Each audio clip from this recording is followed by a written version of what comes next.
Hello, my name's Simonize, and welcome to another Simonize stream. We're getting started a little early for Tuesday this week because we're going to do our mount and binding runs first thing this week.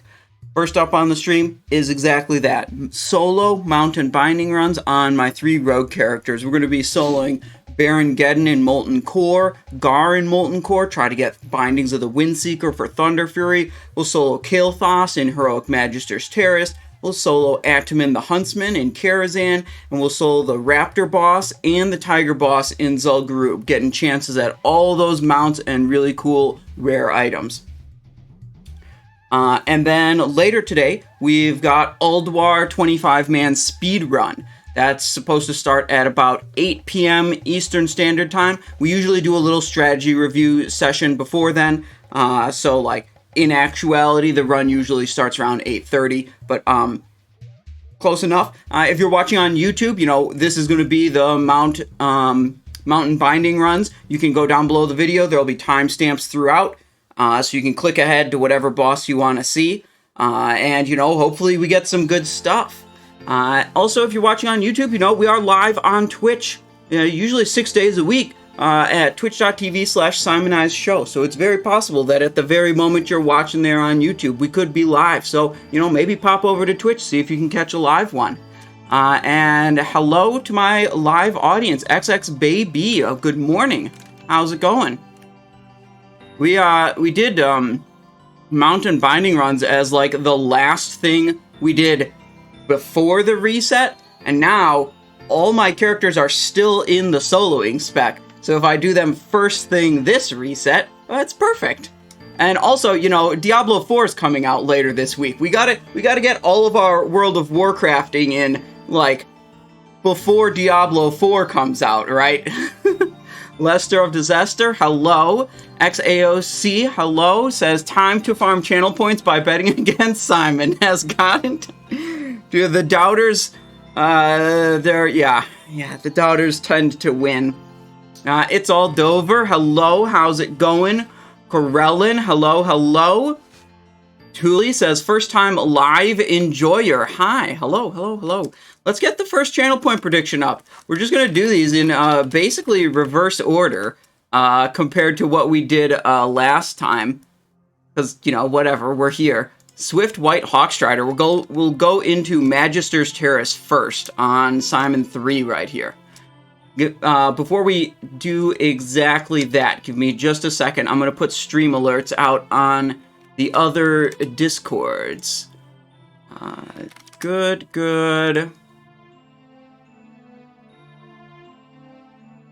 Stream promotion, there we go.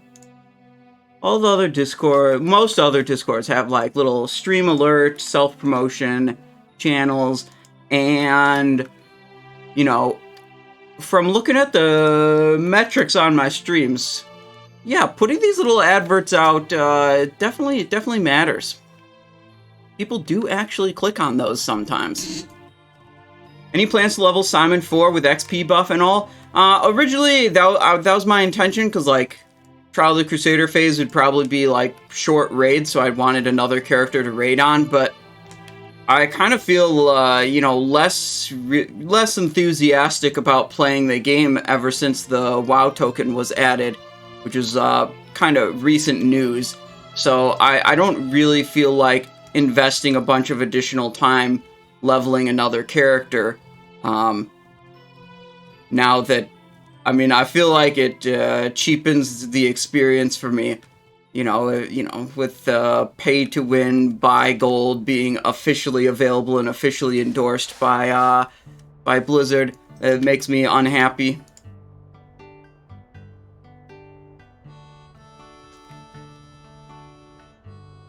Heck. Okay, we have dungeon difficulty, heroic. Let's go in.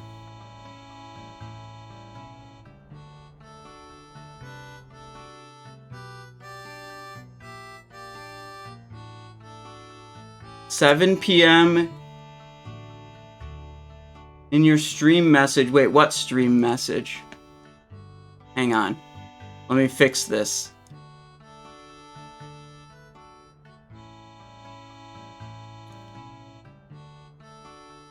Diablo 4 at 6 p.m. EST. Diablo 4 early access release date. June 1st in the Americas, which will be June 2nd in other time zones. June 1st at 4 p.m. PDT. Okay, 4 p.m. PDT converted to EST.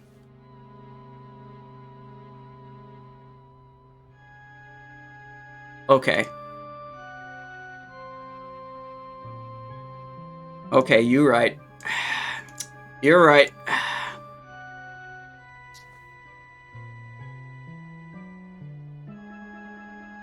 I bet on yes for drop, but accidentally bet 0, so it will drop for sure. Downward Coyote, how's it going? Okay, let's re-up some of this stuff. Deadly Poison here. Instant Poison there. We have our weapons with Life Ward, and then the rest of our gear is just normal. What else do we need? Kings has 6 minutes. Agility Scroll has 6 minutes. I'll redo those. Kings. Agility Scroll. Food buff. Okay. That should be good enough. Let's get a move on. Dude, when I was playing on the beta weekends, and like the Server Slam weekend for Diablo 4, dude, the game is just fun. It feels good to play. Like, you go out and you smash demons, and it's cool. Like, maybe that feeling won't last when you get to maximum level and do whatever the repetitive grind is at maximum level, but, you know, whatever. It's good for now, and we'll see what happens later. Tinkerwell50 coming in with a tier 1 sub. Thank you very much. Thank you for 7 months of support. I really appreciate that. XX Baby says, I'm 4 months into Ulduar and have yet to see a Blade Twister. Can you bless my Thursday run? Well, I mean, it did take me 17 weeks to see my first Gressel when we were clearing Nax every single week in Classic. And then on the 17th week, it dropped. 4 months is not quite 17 weeks yet. No, that's actually right. That's almost. It's almost there. Well, whatever. You'll get it on the 17th week. That's what I say. 18 plus. Okay, that's more than 4 months then. I did get both glaives week 8 of Black Temple, so that was pretty above average, I would say.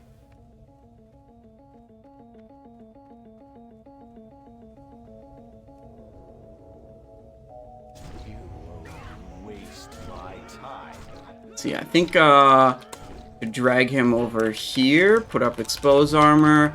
I don't think I need any cooldowns for this guy. What I learned is I definitely need cooldowns for the next boss. Wait, he always goes to that one?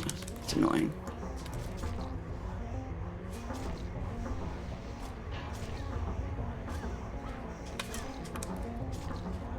Oh, he hurts now. Healing potion. Let's just dodge more. Disarm him. Okay, we killed him without having to burn any crazy cooldowns.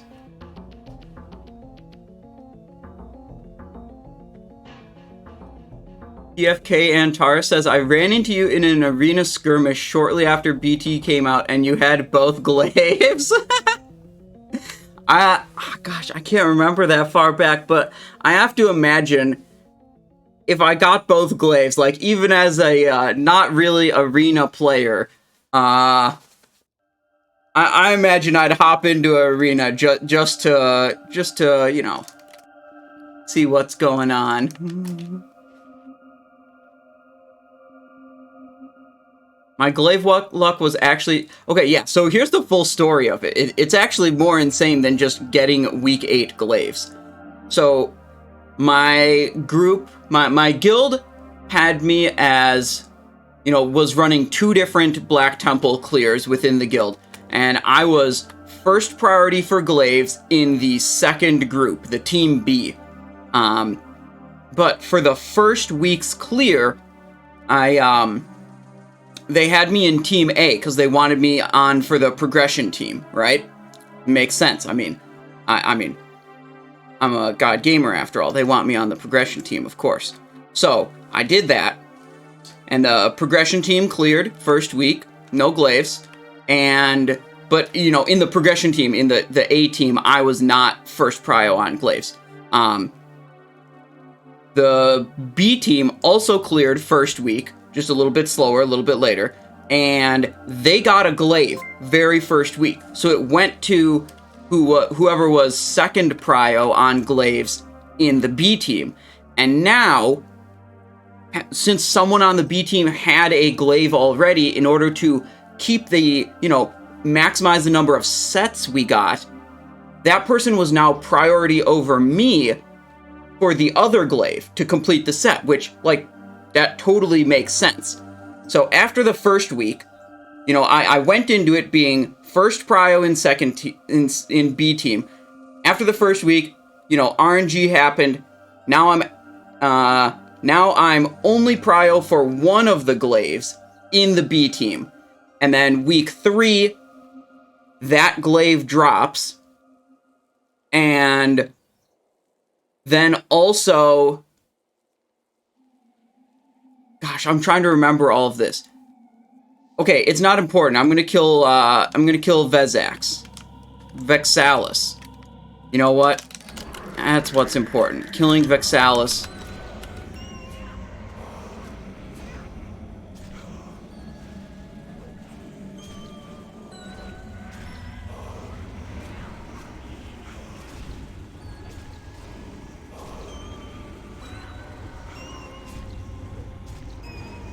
There we go. Dude, this boss can drop, weapons at vendor for, 12 or 13 gold. And I got this stupid-ass 3 gold fell-tinged mantle. Is there a command for the glaive clip? There should be. I'd hope so. Maybe there isn't. Yeah, anyways, then a bunch of other stuff happened, and then it was week 8, and I got the other glaive. That's the TLDR version. It's too long ago, I don't remember it all exactly.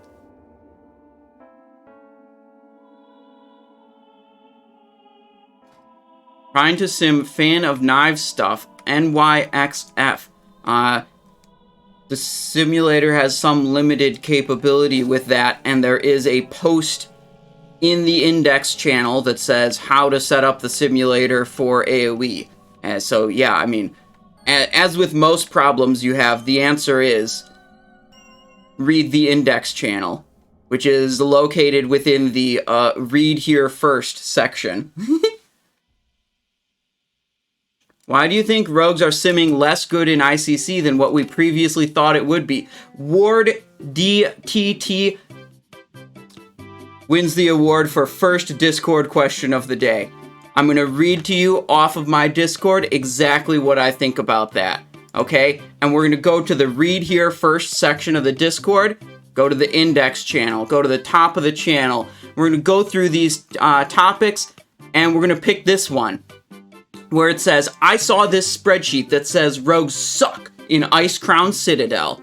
And we're going to read what Simon has to say about that. And I'm going to read to you what Simon, myself, has to say about that. Are rogues bad in Icecrown Citadel? I saw a spreadsheet that says we suck. Taking multiple different class simulators and comparing them against each other is a flawed method of comparison that stretches those simulators beyond what they are useful for. The result is a list of numbers and classes that everyone will interpret as DPS rankings or DPS predictions, no matter how many disclaimers you put before or after it saying to take this with a grain of salt or this isn't meant to be a DPS ranking. Of course it's a DPS ranking. You made a chart with classes ordered by a DPS number. Each individual class simulator is written by a different person. On WoW Sims, there's some shared code base, but ultimately the rotation and class-specific code is written by different people for different specs.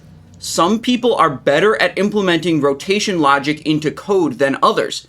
Some will make rotation code that plays mathematically perfectly beyond the capability of any human player, and some will make code with the goal of making it emulate what a human player is capable of, and other people will just make bad code. The differences from different coders means that some class simulators are much closer to reality than others. When you compare a simulator against itself, like you would for doing gear comparisons to see what the best gear is, you're comparing one person's code to the same person's code. Even if the raw number is far off from reality, it should still assign the bigger number to the better gear set. When you take two different simulators written by different people and compare them, it's hard to know if the one with the bigger number is bigger because it's actually better, or because of some coding differences where one is closer to reality than the other, and one might be estimating DPS values way above or below realistic numbers. So the TLDR version of that is, as soon as you start comparing different simulators to each other, the data produced becomes significantly less applicable to actual gameplay. I consider this method of DPS comparison and prediction a complete waste of time. Let's kill this boss. Big pog damage.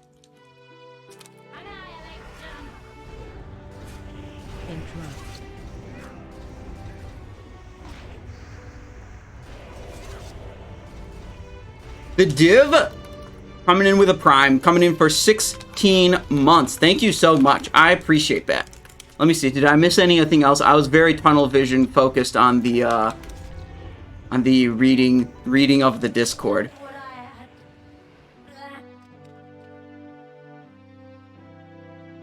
Oh, Oraim found the Glaive clip. Yeah, it's one of my most viewed clips. Timble's Focusing Crystal. Each time one of your spells deals periodic damage, there's a chance additional damage will be dealt. That can trigger off a deadly poison, and I'm pretty sure it can trigger off of Rupture. That does not mean it's good. It's just a thing. It can.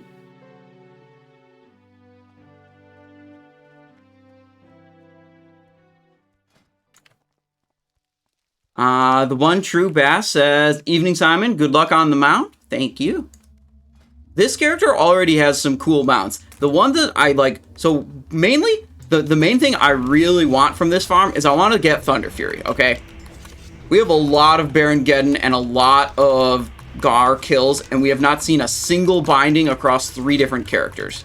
So, like, I'm a little bit tilted. It's actually to the point where we are below average luck on number of bindings we've seen. But yeah, Thunderfury is what I super duper want. We're on Simon 3 right now, who already has some cool mounts. Like, look at this. We got Raptor mount, and we got Fiery Warhorse. We can get more cool mounts, of course. Like, come on. But Simon Eyes 2 is the one that's, like, actually in dire need of a actually cool mount. Simon Eyes 2 is only using Black War Ram. So...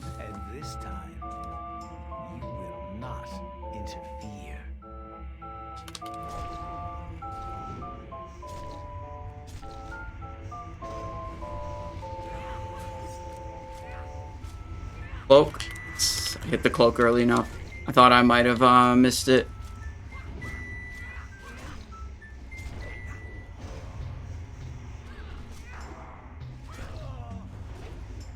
I'll turn your world upside down.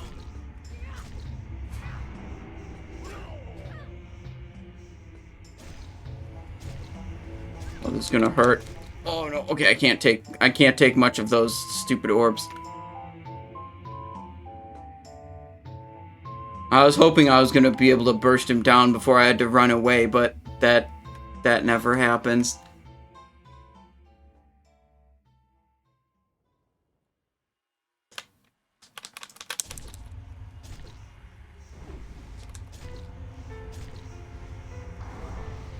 Master, grant me strength. Why Hemorrhage for Mount Farm Spec? Because we're already investing in subtlety to get preparation, so it's only one more point to pick up Hemorrhage. The And Hemorrhage is just better than Sinister Strike. So, of course we take Hemorrhage for 1 point. Oh, wait. I gotta close the prediction. Ending submissions.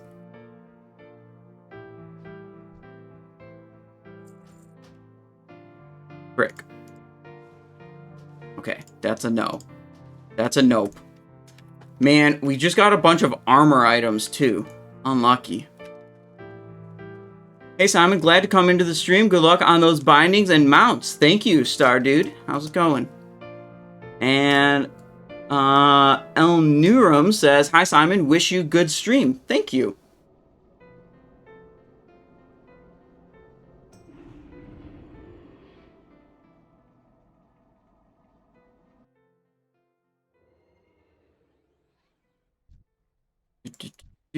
Okay, we gotta get some inventory space, okay? Get rid of this. We might have to even go to the bank and put items into the bank. I know, that's crazy, right? Who even does that? Eversong cuffs, shoulder pads, the Silver Moon retainer, robe thing. Primal nethers. Yeah, we're just putting those on the vendor. Vendor. We need some inventory room before we go to Molten Core.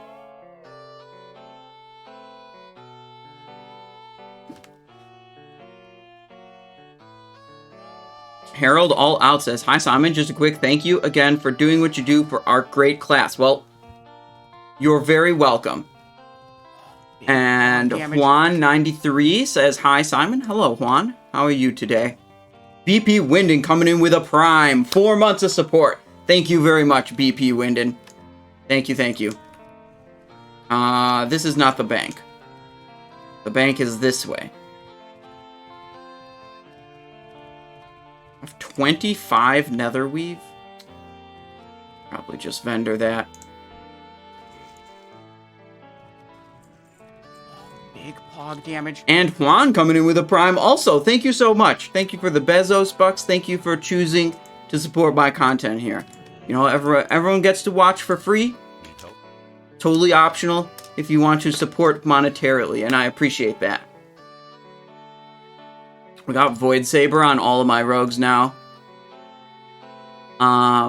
This is a good item to have because, you know, you want to switch into hack and slash for next phase. Oh, the points, yes. Prediction, choose outcome. That's a no on the Hawk Strider. We'll open up the next prediction, which is will get in binding drop. Okay, there we go. Now, let's put some crap in my bank that I don't need. Shadow Council Boots of the Owl. Do I really need a Decapitator? Yeah, of course I need Decapitator. That item's important and very good. Wait, I have a Throwing Star also in my inventory? What the... Oh, in the bank. I have, okay.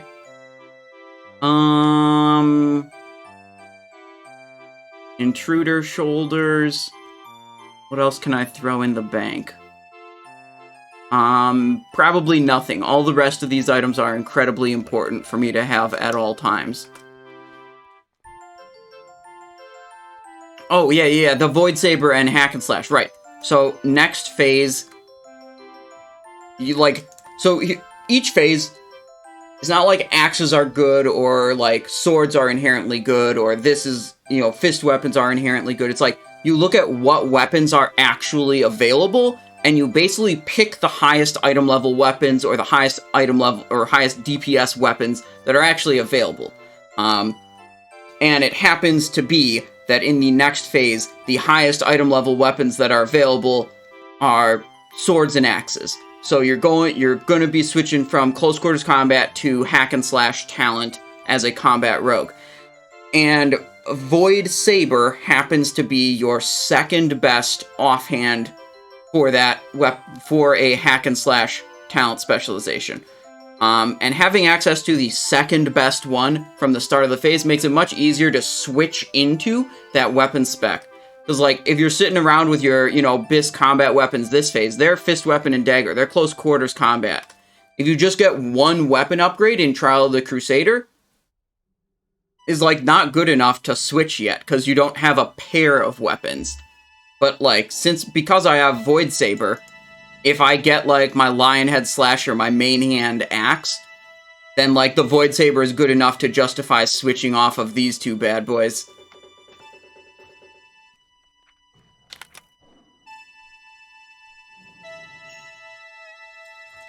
There we go. Okay, freed up a little bit of inventory space. Now let's make our way towards the Molten Core. Also, I should talk to this guy. Get more of these.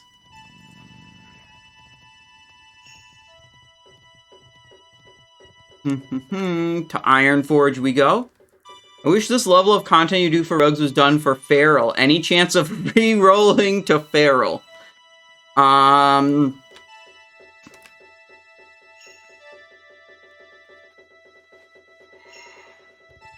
$5,000. I'll specialize in whatever class you want. I'll do my best to figure out what the hell is going on with whatever class you want.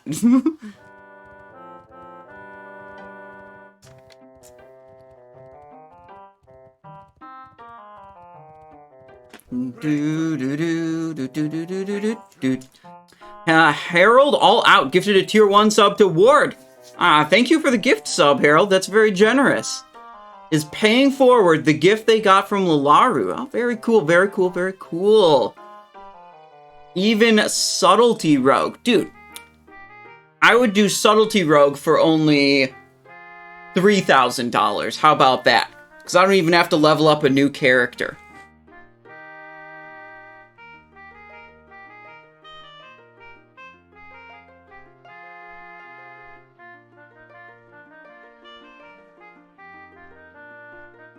Okay, Warrior costs extra. Warrior's $9,001. Think about how many WoW tokens I could buy with that. You know what's actually freaking crazy? The first... You know what? I don't even want to get onto that tangent. I was gonna start ranting about WoW token and GTKPs, and I'm just like, man, I've had enough of that recently. What about a Final Fantasy XIV class? Go teach me how to play Black Mage. I don't think that'll fly. That's just a flat nope.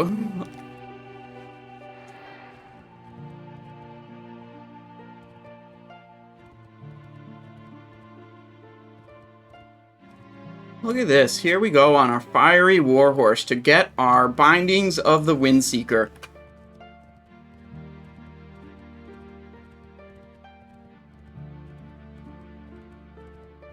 Got all of our magical consumables to help us kill these guys. We got our talent specialization, which normally I start the stream by respecking so you can see it, but I didn't show you guys it this time because I was already in the talent spec.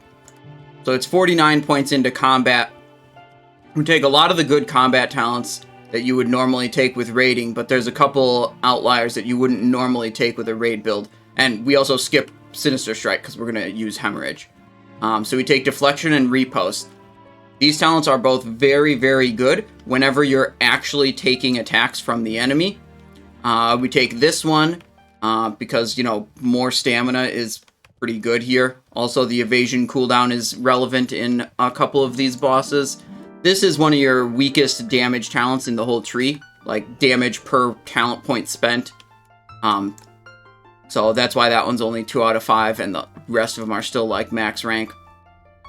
Then we also, the only other like weird one is Unfair Advantage. This is another case, just like Repost. Whenever you're in a situation where you're actually taking attacks from enemies, this talent is absolutely insane. And that's just like not normally what's happening when you are raiding. Remember the sun well. So then, yeah, we only go 49 points deep. Killing Spree, like, doesn't really help us that much. And the 2 points, like, we could put 1 point there, 1 point there. The 2 points that we're lacking out of combat are earning us preparation and hemorrhage. Most importantly, preparation. And preparation alongside the glyph of preparation is going to make it reset cooldown on Blade Flurry, which is very important for soloing Gar in Molten Core. Oh, I think, oh no, okay, I landed properly. And then subtlety talents, you know, most of these talents are kind of whatever. Most of these talents don't really do anything. You need this one. This one's okay. This one's really good. This one's good. This one's good. Okay, actually, it's mostly just like these ones that are kind of meh. And everything else is actually really good. Serrated Blades, Ghostly Strike, Elusiveness. Setup is a really big deal one. This is just going to feed you a zillion combo points while you're soloing stuff. It's pretty crazy. Alright. On our way. Freaking Ancient Core Hound.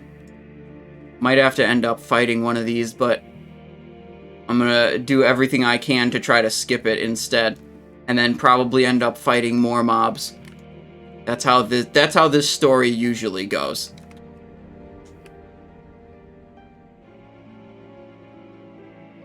Dog over there. I guess I have to go to the right.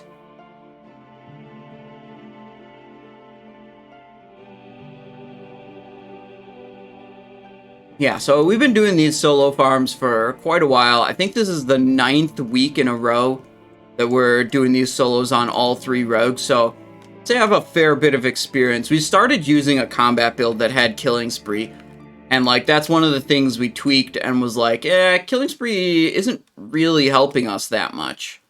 And it's like, Gar was the pain point. Gar is the most difficult of all the bosses we solo, so like, if I'm gonna make a talent spec for soloing, I'm gonna kind of have a nod towards like the things that are important for Gar, like having Glyph of Fan of Knives and having, you know, double Blade Flurry.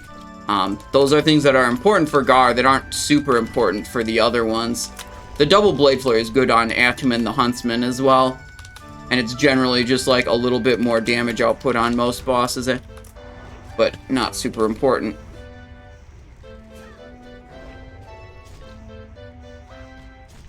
Oh no, we're gonna miss Baron-Geddon. I'm not gonna kill this thing fast enough. To wait for the next lap. You start on Simon 3 today? Yeah, all the consumables were here, so I'll just do them in reverse order today. You know, mix it up. Little Fellheart bracers, no problem. That's a second BOE epic we've gotten. We've got Night Slayer bracelets and Fellheart. Double check my consumables. Looks good. I mean, these are getting a little low on duration, but close enough. Yeah, I might as well refresh them.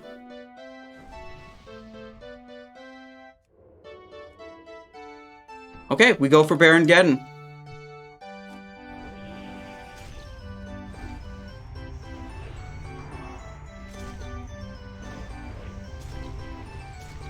Try desperately to spend all my energy while I have goddamn adrenaline rush on me.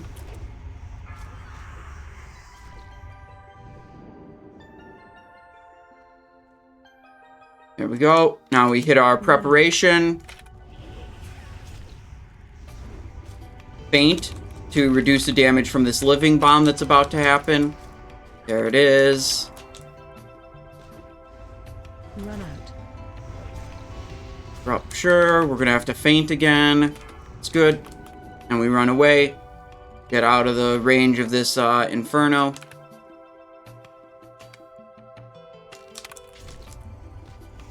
Repost active. Expose armor active. Ghostly strike as often as possible. I'll do another feint. See if we can put a rupture up here. There's a repost again. Oh. It's doing Big Inferno. damage. We have to move away. Oh, Nurrage, thank you for the 7 months of support. Thank you, thank you, thank you. Welcome. Today is the day, says Perp Urkel. I hope so too.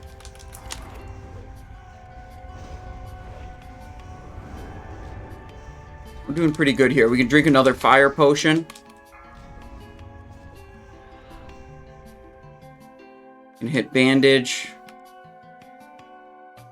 Run out.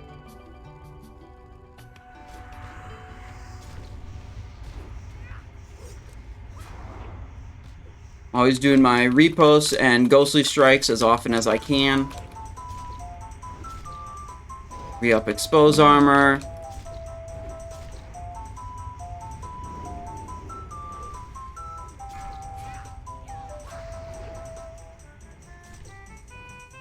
Get away from that Inferno. I took too many ticks of that Inferno, really. It's kind of not very good, but, you know, boss is dead, so. We take one more living bomb. Critical strike, of course. Hell. Okay. So weak aura called with which buffs or debuffs are currently... The weak auras don't really have names, but that's part of my rogue pack that you can find on my Discord. Okay. Rakazashi Saki, your question about Sinister Strike glyph is, in fact, on the Discord. Why I think Sinister Strike glyph is bad. I'm gonna loot this boss, and then I'll read the Discord to you, as we normally do on this stream. But first, let's check out this prediction. We got 19%. That's a lot of believers. Is this really how it's going to be? Does anyone else need to, like, get in on this action? Gonna close it down in 5, 4, 3, 2, 1. Okay, that's it. There's more believers now. Points-wise, at least. Fellheart shoulder pads. Okay. Heart of Fire, Elemental Fire. Useless. Not even looting them. Magma Tempered Boots. Essence of Fire, Burning Pitch. What's on the next page? Fucking Fiery Core. Ay, dude. No get-in binding. Okay, but we can do, let me just click this. Gar binding. That one for sure. Okay. Why I think Glyph of Sinister Strike is not very good. It is definitely a popular idea in many old rogue guides that Glyph of Sinister Strike is a very strong, or some say the strongest, glyph for combat rogues in Wrath of the Lich King. I don't know why they say that, but I think it is pretty mediocre and one of the weaker glyphs. Here's why I think that. Glyph of Sinister Strike gives you extra combo points. Extra combo points are sometimes good, sometimes pretty mediocre. It depends what they are being spent on. If you already have enough energy and combo point generation to maintain your good finishing moves, Slice and Dice and Rupture, then getting even more combo points usually means casting more Eviscerate, which is actually a pretty bad finishing move. It's just inefficient at converting energy and combo points to damage. Even without the glyph in Phase 1 Best in Slot gear, you should be able to maintain close to full uptime on Rupture and Slice and Dice. By using the Sinister Strike glyph, you are, at best, gaining a small amount of increased Rupture uptime. Usually you just have the Rupture uptime anyways, and then you're spending the majority of those extra combo points on Eviscerate, which again, is just not very good. The second aspect that makes Glyph of Sinister Strike not very good is the random nature of the combo point generation. You already have random resource generation from combo point, combat potency, and ruthlessness, which makes it difficult to efficiently use those resources, sometimes refreshing Slice or Rupture early. Adding more randomness to your resource generation makes you less likely to be efficiently using your resources and more likely to use them inefficiently with early refreshes or just bad abilities like Eviscerate. Okay, it's Gar time. Do you think... What if I made What if I made it so read the... what? Okay. Here's a thought. Someone asked a question in chat that's answered on the Discord in the Index channel. Here's the thought. I say, either you go read the Discord, or for $3, I'll read the Discord to you. Make it a tip requirement. Is this a good idea or a bad idea? I mean, it does kind of derail the stream a bit when I do that. I mean, I do it because I think it's sometimes funny.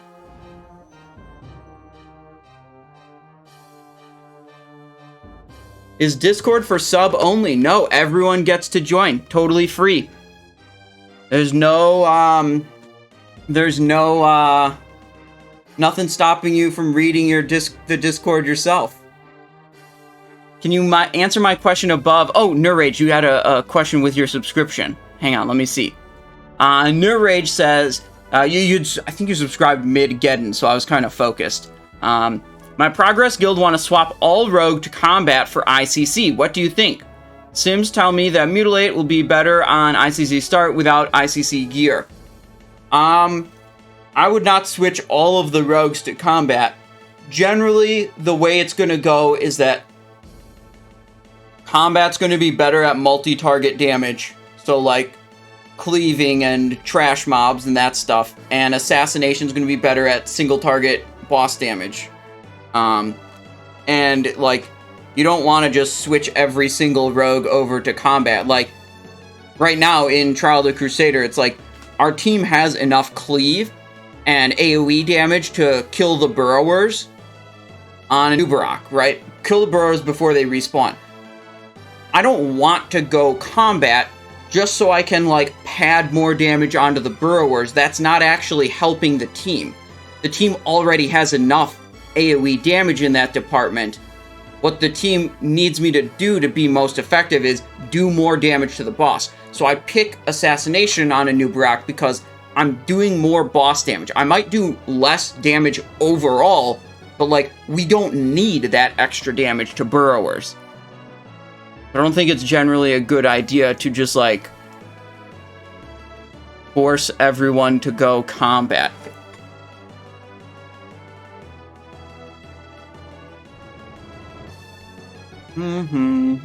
Okay, it's Gar time.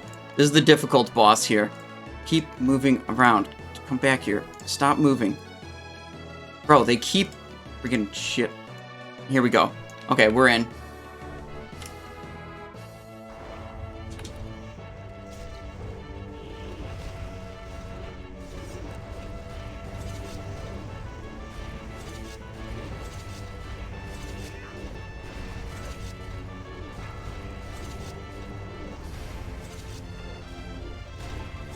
Slice refresh.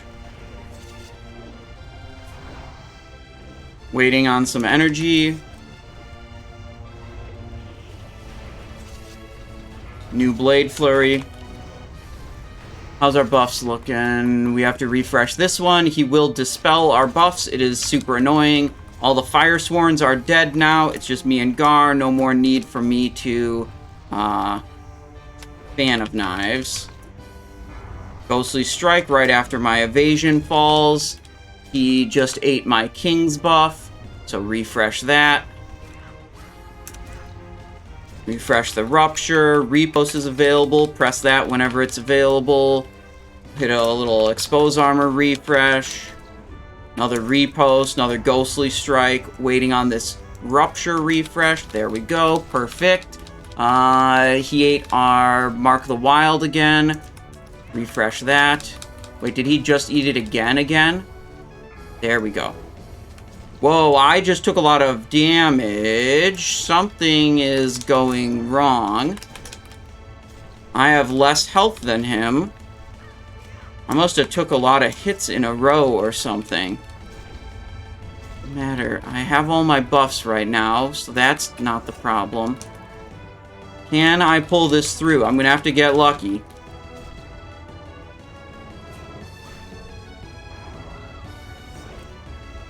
Come on, potion, potion, potion, potion. Yes, we got the potion. Okay, that's good.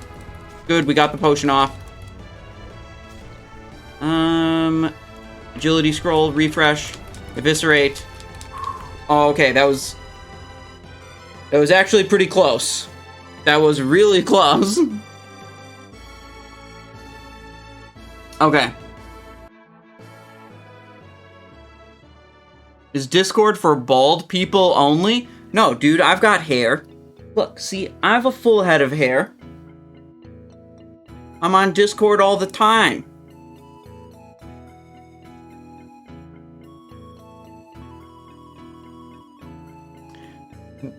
XAOC asks, hey Simon, when to cast Fan of Knives instead of single target abilities? Combat, 2 or more targets. Assassination, closer to like 6 or more. Alright, we're closing this prediction. Arcanist Crown, Lawbringer Helm, Essence of Earth, Brutality Blade, Lava Core. God, it's gonna be like... It's gonna be... You know what it's gonna be on the next page? It's gonna be Deep Rock Salt. Okay, that's what's gonna come up next. And Flare Core Wraps. Okay, I was almost on target. Flare Core Wraps pattern. Frick. Stupid ass. Okay. Open up the mailbox. Now we send everything over to Simonize 2. Preparation, evasion. Oh wait, I don't need to send these around. I just need to send the consumables.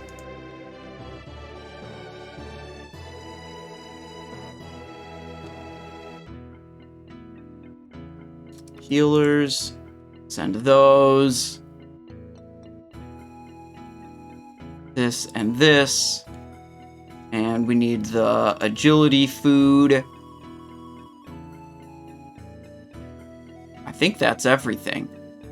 Am I missing one? Oh, scroll of agility. There's 8 of those. Okay, there we go. That's everything, I believe. Okay. That's a no on the Gar binding. Unlucky.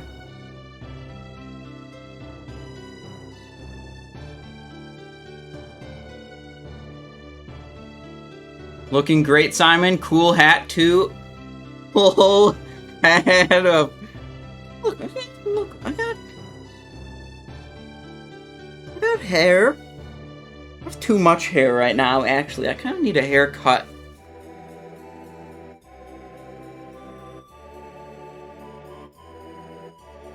Wait, Simonize 2 is already in Molten Core?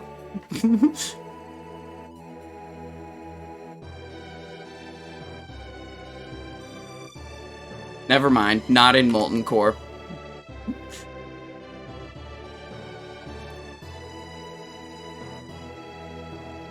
Alright, let's whip this out of the mailbox. Why is it lagging so much?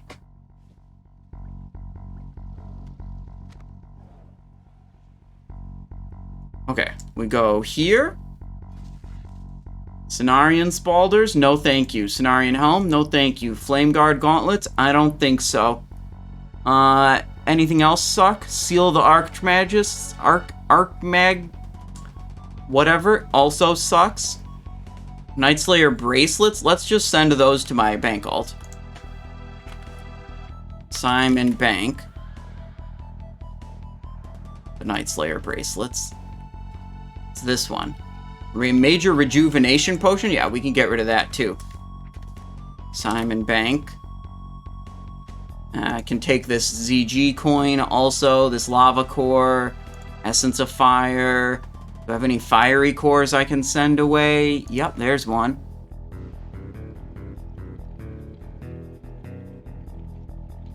Okay, good enough. Alright, we'll go to Zul'Gurub first.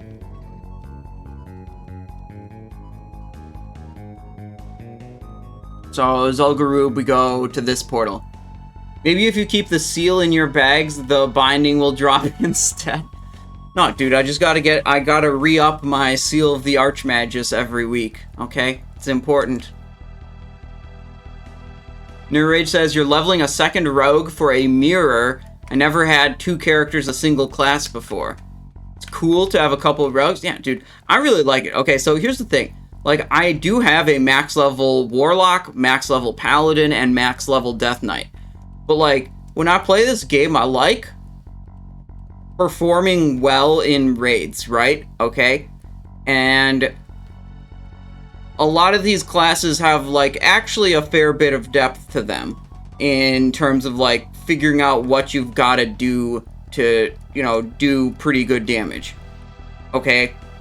I just don't want to learn a whole other class, okay? I just don't. Some of them are just annoying, like Warlock, where it's like, maintain 3 different debuffs and choose from 3 different fillers and then press your cooldown. Like, there's too many things going on. That's a problem for some of them, I'd say. But mostly it's just that, like, I don't want to learn the other classes. There's no way to min-max as mage like you can do as rogue. I don't know. I don't know too much about mage stuff. Mostly I just listen to whatever this guy says. He just logged on. He, consistent adiabatics. He consistently deals more damage than me in raids. So, that's as far as I'm concerned, like, that's as good as anything. Like, this guy must know what the hell he's doing.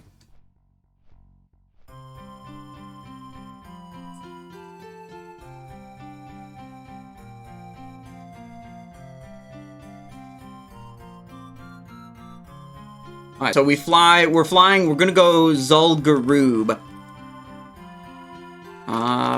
So let me open up the prediction for the Raptor mount. Scar binding, get him binding, fiery, wait, is it not in my, like, recent predictions? Oh, it's actually not. Will Raptor mount drop? Yes or no? Okay. That's our next objective. Raptor mount, then Tiger mount.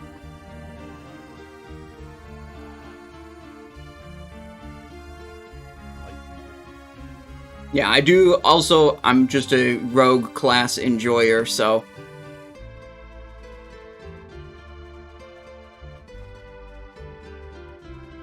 Wait, Private Thorson is there? I thought Private Thorson was over there. We just walked past him. How'd he get over here?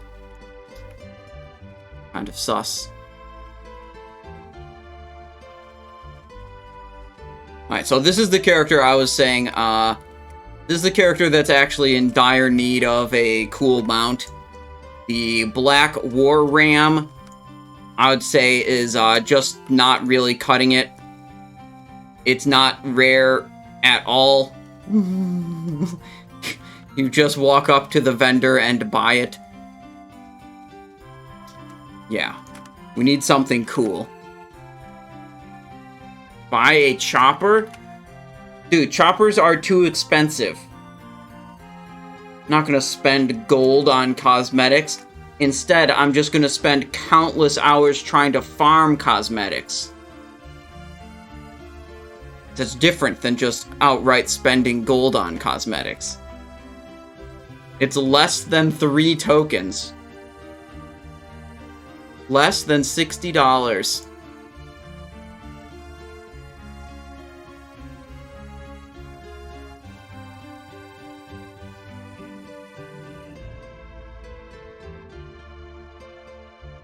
Oops.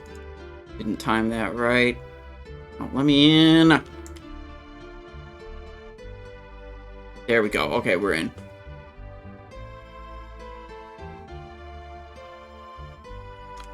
Okay, Zul'Gurub. Let's make moves. Straight away to the Raptor boss.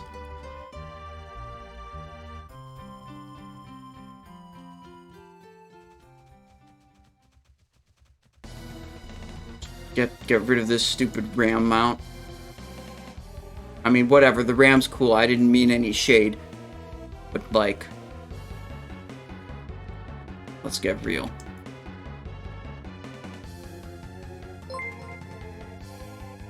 Scrambled, thanks for the follow. Welcome to the stream. on our way to the Raptor Mount now. Well, the Raptor boss, who is, you know, could drop the Raptor Mount. You know. Could happen. You know, it's, you know, almost, I've only ever seen it once before.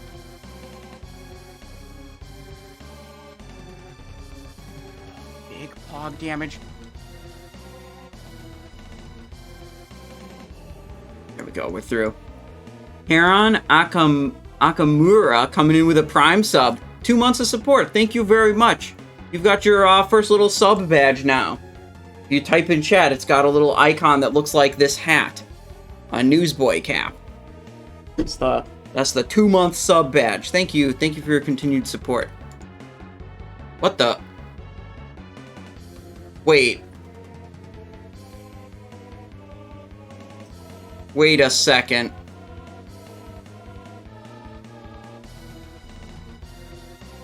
Zul'Gurub isn't reset. Oh my god. Zul'Gurub is on a different reset than all the other raids. Oh my god.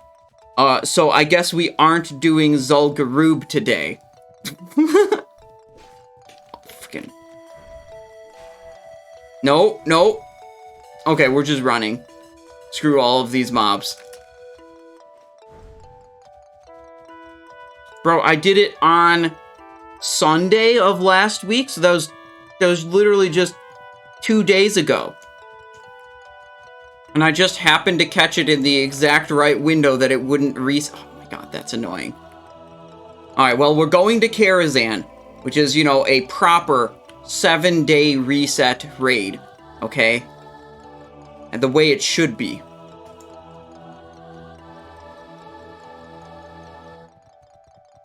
Hell. Get out of this stupid-ass jungle instance. Okay, we're gonna have to close and refund this prediction as soon as I get out of here. We slightly miscalculated on this whole operation. Okay, prediction, delete and return points. Okay, new prediction. Will Fiery Warhorse drop? Question mark. Yes or no? Yikes. Extremely yikes. Back in Vanilla Classic days, my raid thought that the Raptor Mount would not drop if you killed the Raptor. But after seeing it drop after still killing the Raptor, we don't need to keep him alive. Yep. Yeah, there are all kinds of, like, weird superstitions about drops and, you know, mob behavior and this and that just, like, didn't really make any sense. But people believed them anyways, because, you know, no one knew better. Okay, well, the predictions for Fiery Warhorse are incredibly skewed right now, with 500 points on yes and 42,000 points on no. But, you know, whatever, guys. You know, I'll just prove all you doubters wrong.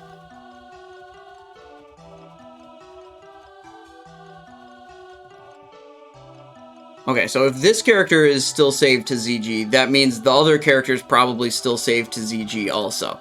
So we don't have to try coming down here on the main today. When we switch on to, you know, Simon I's show. We'll go here to the flight point, fly over to Darkshire, and it will be off to Karazhan. There we go.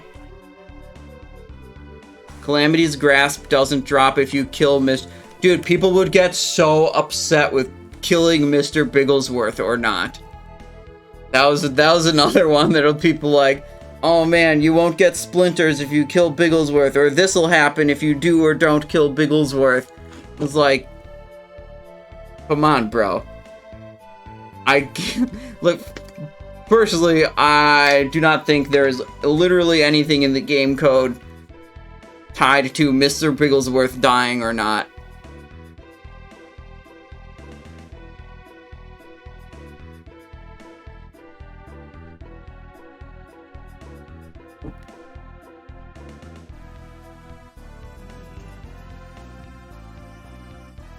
There is no bank in GB if you kill it. I don't know what you mean by bank in GB. There's the there's the KT voice line, and that's about it. But it's like I don't think anything else is really happening there.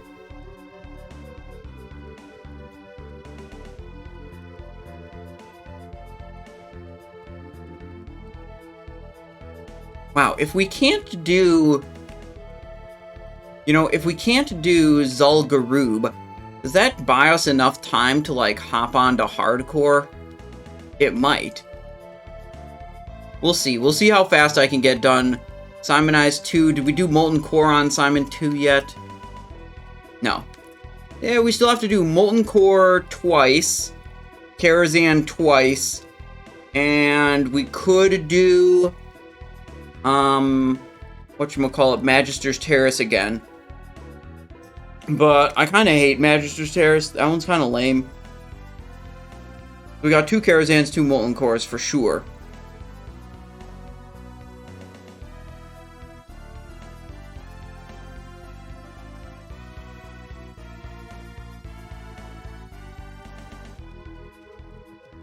Oh, you know, I could do Zul'Gurub on Simon 3, because I normally do not clear Zul'Gurub on Simon 3, on account of Simon 3 already has the Raptor mount.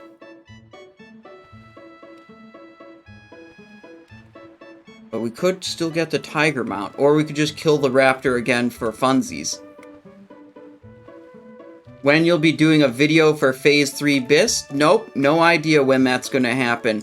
If you're interested in that information and you can read, you can actually just join the Discord. And why is my bot not working?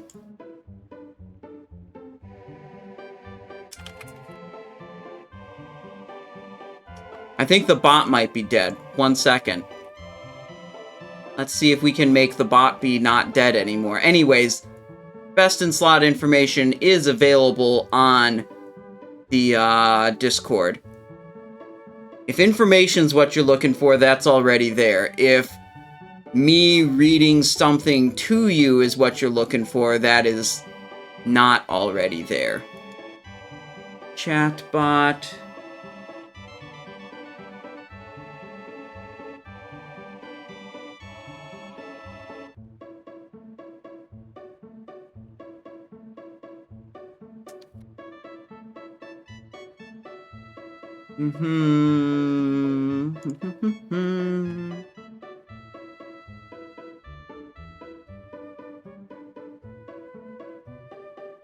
Trying to revive.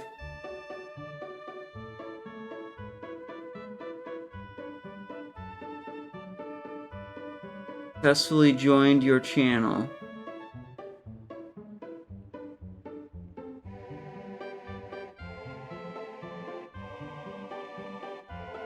Dream Elements bot running. No, it's not. It's not doing anything.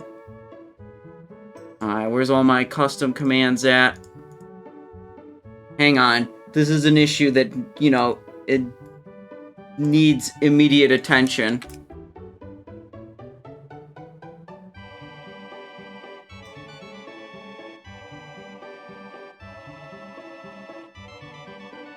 Failed to join a bot.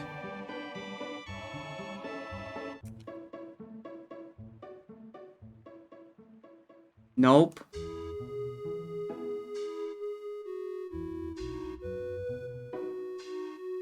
What the hell is wrong with my chat bot?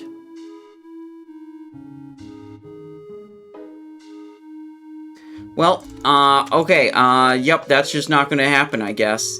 I'll have to solve that problem later. We have a mount to farm, obviously.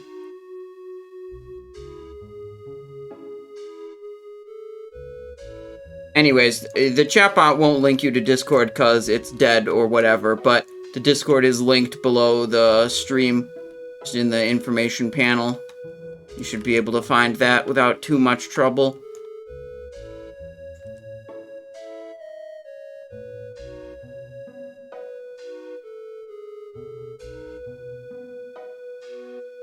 Is it Nightbot that does... I mean, the Stream Elements bot is the one I use. Nightbot's just a different one. Okay. Instant poison. Let's re-up all of our stuff. A lot of our consumables are faded. 10, 10, 15? Who gave me a powered fortitude for 8? I mean, 8 stamina. 15 minutes. It was 8 stamina. Dude, I want this one. It gives me 165 stamina. It's way better. Okay, we also need Drums of the Wild, and we need this.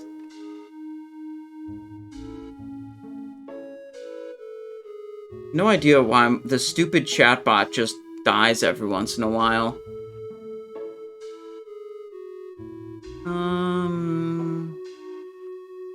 The alert box looks like it's... I mean, it's live.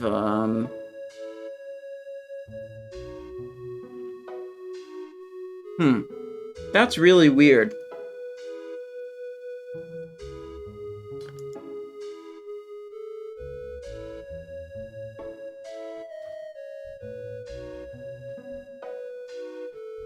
Okay.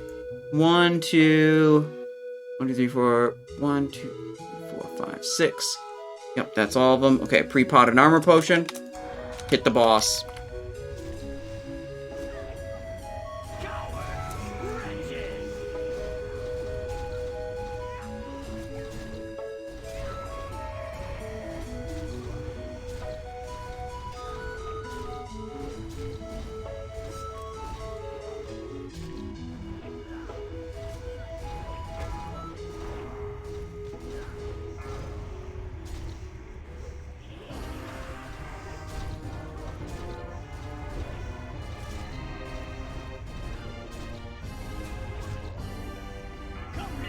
Good.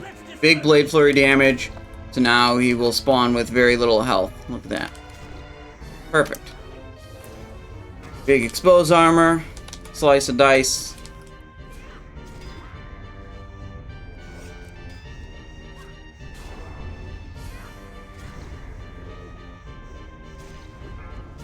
We got this debuff again. This is a nasty debuff.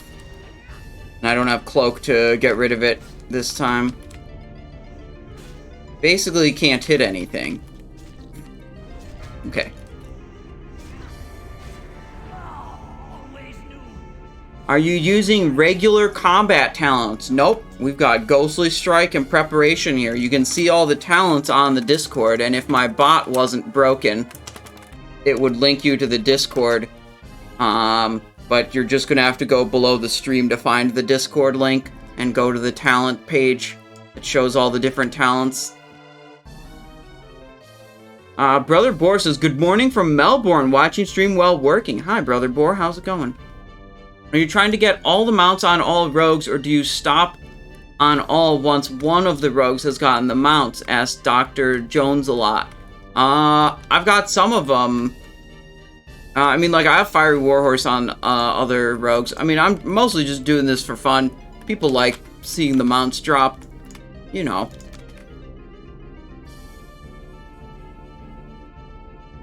With a lot of believers this time. 27%. Okay. Okay.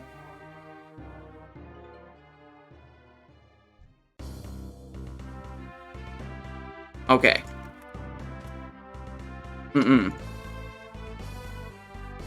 That's not Fiery Warhorse. Okay, well. It's Hearthstone, and then we go for Molten Core next. Start prediction, get in binding. Don't worry, we'll get it for sure. Yeah, when I adrenaline rush and I'm using hemorrhage that's only 35 energy, it's actually difficult for me to spend all of my energy. And it's like I even have energy coming through from, or energy coming back from relentless strikes as well. And then the, you know, hemorrhage only spends 35 energy per global. And I've got this energy and that energy and this energy too. Yeah, it's actually just like too much energy that I can't spend it all. Okay, get rid of those. And we go on our way. Find a new GDKP for Simon 2 and Simon 3. The Sunday run, maybe that's what you're referring to. I used to be playing on Sundays. I'm playing Thursdays at noon now. I only have one character that's going to GDKPs these days, and the other two are going to, the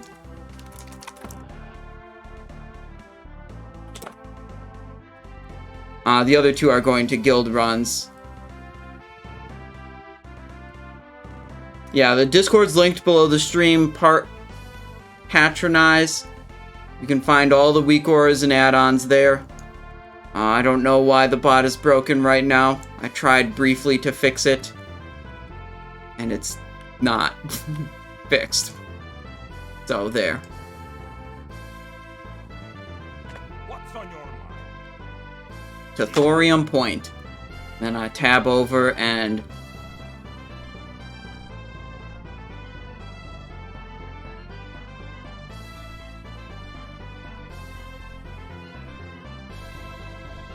Big pog damage.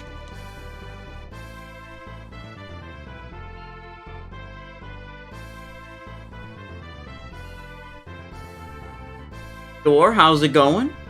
TFL coming in with a tier 1, 19 months of support. TFL, longtime subscriber, thank you very much. Did you hear they are giving away D4 for creators? I heard they gave Diablo 4 early access to some creators. I already bought the game though. I don't have anything else to do about that. Thank you for the tier 1 TFL.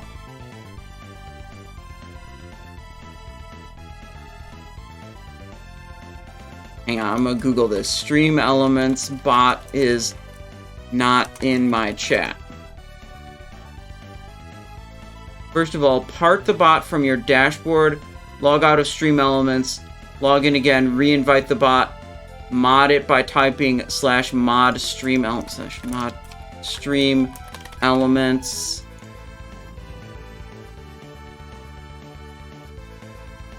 Already a moderator.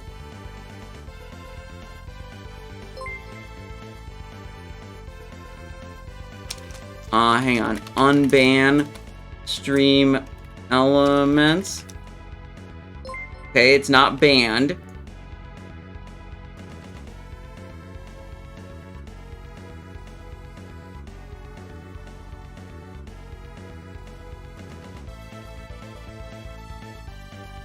Successfully parted your channel. Okay, now I'm gonna log out on Stream Elements. We're gonna get this bot up and running, okay?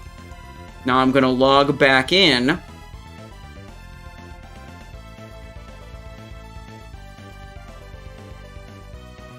Now I'm gonna say join channel. Successfully joined channel, it says, supposedly. Now what does this thing say? Log in again, re-invite, mod it by typing /mod.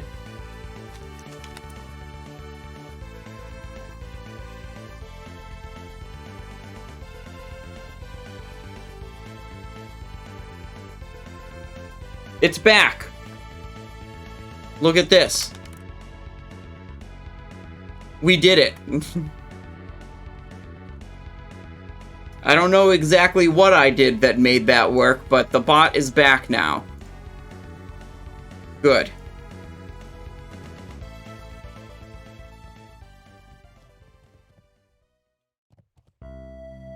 They're giving away free D4 Ultimate codes if you've got 100 average viewers. I have that. I have at least 100 average viewers.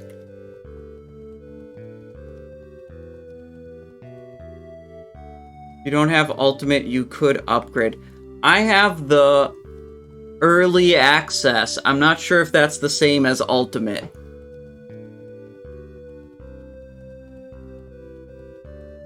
Why can I say exactly what you do for the community is incredibly helpful? I became from 85 average player to 99 average player. Your content is so huge. No Rage, that means a lot to me. And don't worry about your English. I'm pretty sure I understand what you're saying. And like, I try to make content that's educational, that helps people. So when you say that it's helped you, that makes me happy. Thank you, Nurage, and I'm glad you're, doing more damage on your rogue and hopefully having fun in World of Warcraft. That's the real important thing.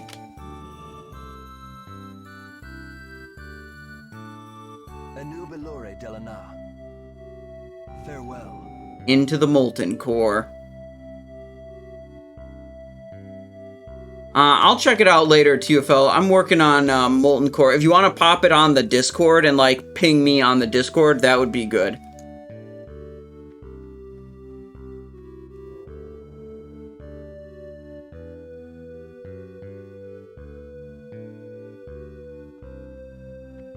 Do you think Sinister Strike is good now? Nope, that's the second time we got that question today.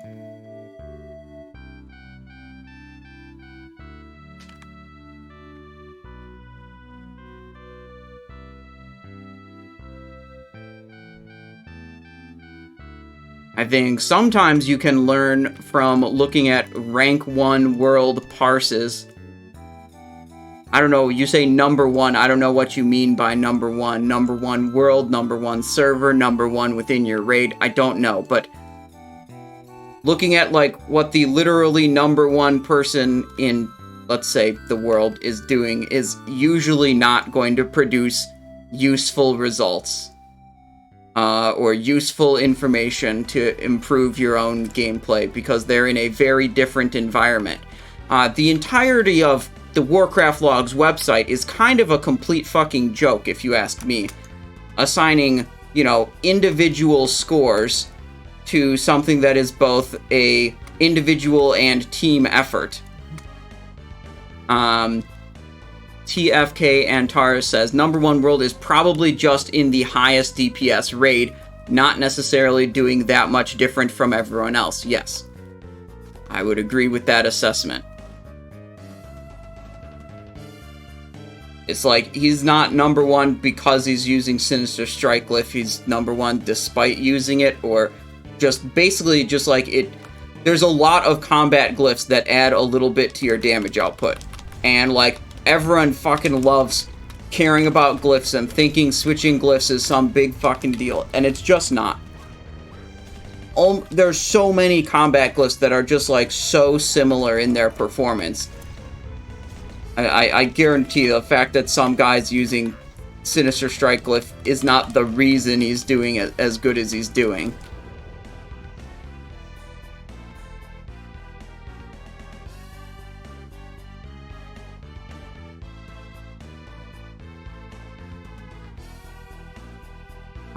Where's the Lava Surger? We need the Lava Surger. We also need some other buffs, like Kings and Agility. Now I have 1, 2, 3, 4, 5. I'm still missing... Oh, I'm missing this. And this.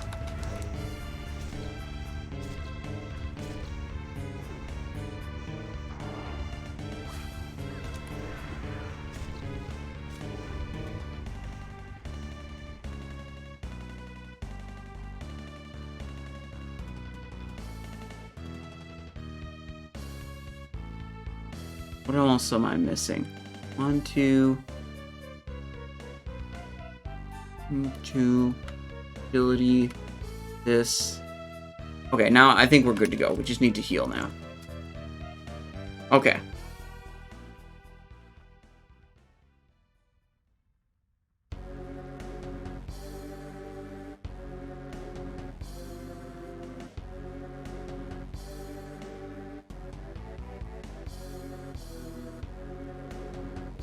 Yeah, I mean, maybe there's something to it, Turtwig, but I don't sit around staring at Warcraft logs all day looking at, you know... If you're literally #1 on Warcraft logs, it's, you know, in part because you're playing well, but mostly because you're in a really good team and got lucky. You know, there's going to be a lot of good players. When you look at worldwide, there's going to be a lot of good players there, okay? And what separates the different good players from each other is the quality of the team that they're playing in and luck. So, like, narrowing your vision to the literal top person and then being like, wow, this person did something that the others aren't doing. It's like, yeah, maybe they also got luckier than the other people did. It's like, I don't know, I don't know why, but I kind of get sick of it when people come up with this idea that they should look at the very top person on the logs all the time. This isn't a new idea, but it's been a bad idea forever, and I'm basically not paying attention to this fight, and I have screwed up some stuff now because it actually kind of tilts me. You might think it's a good idea to look at the top person of the log and then, like, pick out some peculiar thing and attribute their success to that peculiar thing. And it's just not. Like, it's, you know, they made most of their decisions correctly, and, like, some of their decisions aren't even meaningful, and they're in a fast kill time, and they got lucky. And the number 3 and 4, the fast kill time and got lucky, are probably a lot more significant than the number 1 and 2. And, like, that's just it. So, like, when people tell me, oh, this top log did this, or this top log did that, it's just, it becomes a bit, tiresome. But, you know, no shade to you, man. I don't mean to roast you or anything like that. I'm just trying to explain my point of view. Okay, we're gonna actually do this correctly this time. Hitting the cooldowns at the start.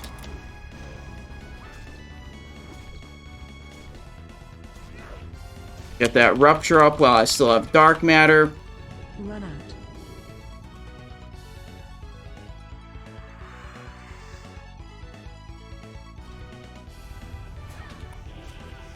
Do another evasion, blade flurry. Run out. Put that up, put this up. Got feint active for that living bomb.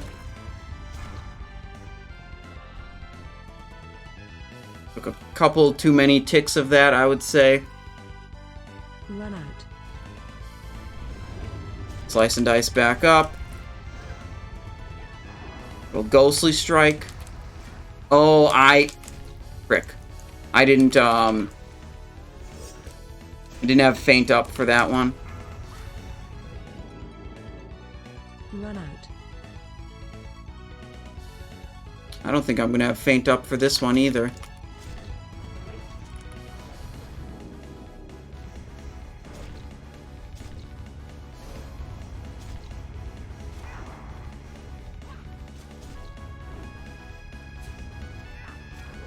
Run out.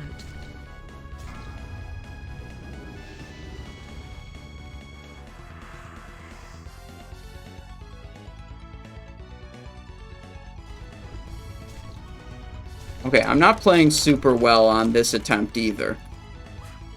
But I think we can still make it. Run out.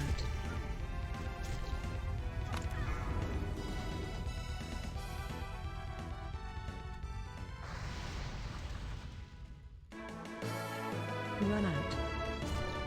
Bro, he does this way too much.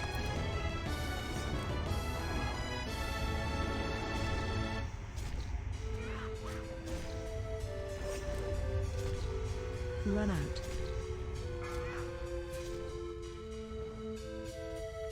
Oh, we're taking damage from this one. How many mistakes can Simon make and still kill the boss? Good question. Lindorn, hello, hello, hello, hello. Catform TV says I went all in on bindings today, so just letting you know they will drop. Well, this is our second character we're doing this on. We got one more to go after this. Bidet asks, are you using Life Ward enchants? Yes, I am. Alright, we got 18% believers. I like those odds. No, it's falling. I'm closing before the believer percentage falls even more. Just looting the boss. Felheart shoulder pads. Fiery core. Major. I've got 2 of those now. Couldn't even sell the first one. No one even wants that recipe. Okay, no get in binding on this character. But we still, we still can do Gar binding, and we still got one more character to do this on. Gar for sure. Yeah, you're right, Lindorn. That's true. We'll get Gar binding for sure.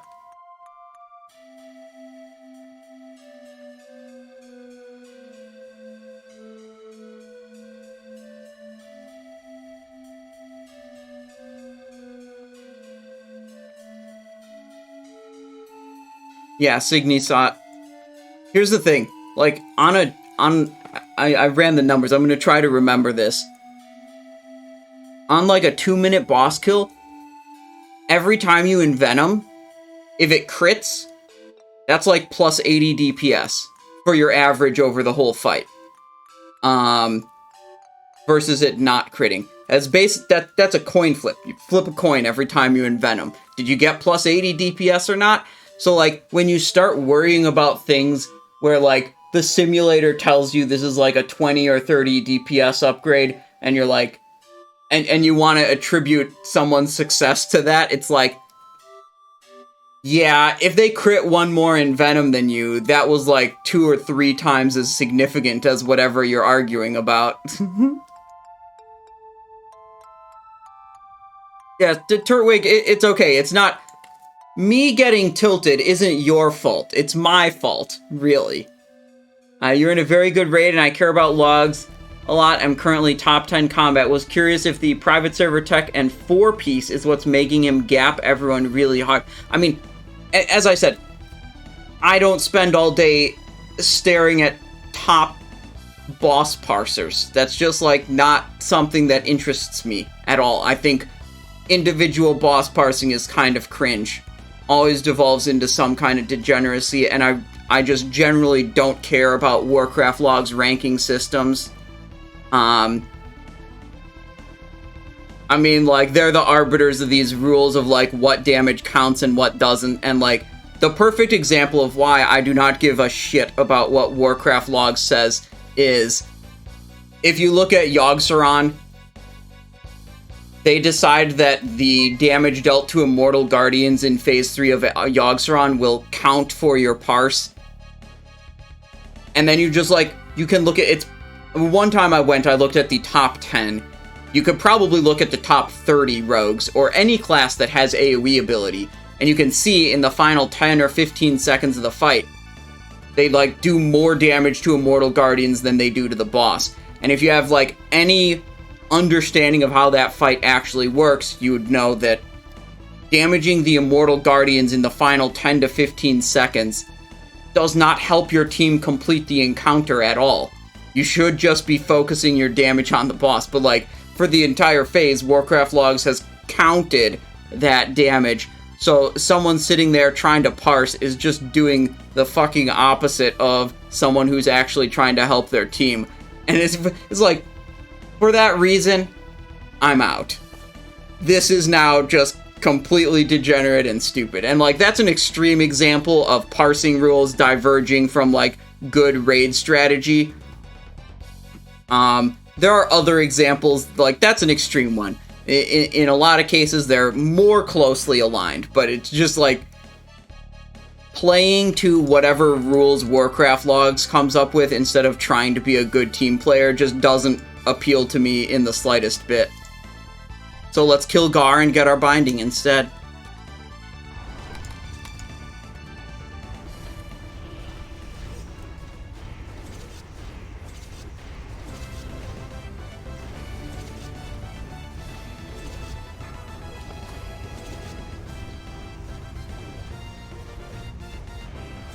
Okay, gonna gain some energy here.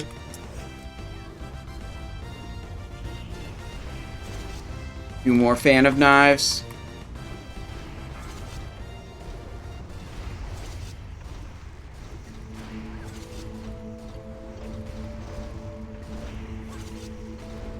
There we go. Me and Gar. We're at full health. That's good. Check my buffs. He ate my king's buff, so I'll re-up that. Redo Rupture. What other buffs? We need to redo Wild.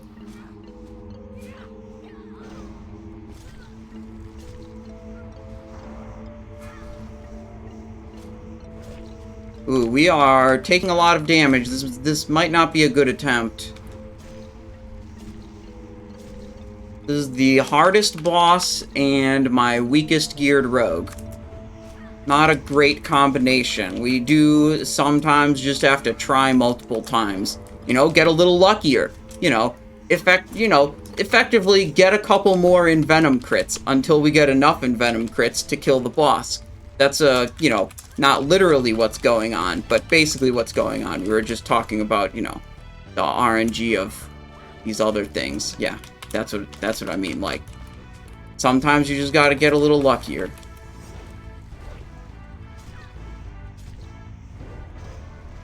We are doing pretty good here. Maybe we can pull it through. We're getting like chain repost procs. That's nice. Re-up agility scroll.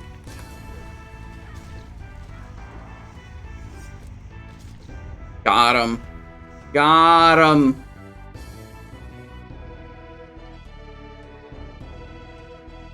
The only parts that matters is how hard you can smack Patchwork. Patchwork is, like, the one true boss. Okay. Gotta close up this prediction. We have, wow, okay, 8% believers. That's more what I'm used to, really. The, like, single-digit percentage belief. Let's see it. Essence of Earth, Deep Rock Salt, Core of Earth. Deep Rock Salt can't troll us on the final page now. It's already here. Arcanist Crown. Magma Tempered Boots. Lava Core. Giant Stalker Helmet. Okay, we go again. We get the hell out of here and we go again. Where's my Hearthstone? 7 minutes on cooldown? Screw that. Magical Mailbox. Now we go on the main. This is the character that actually needs the bindings, okay? Like, obviously, we need to get him on the main.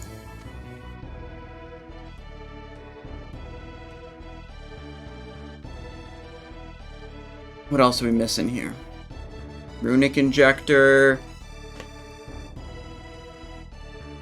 Drum. Potion. Scroll. Dragon Fin, a bandage.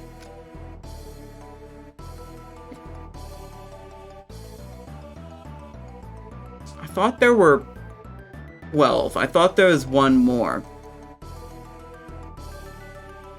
Oh well.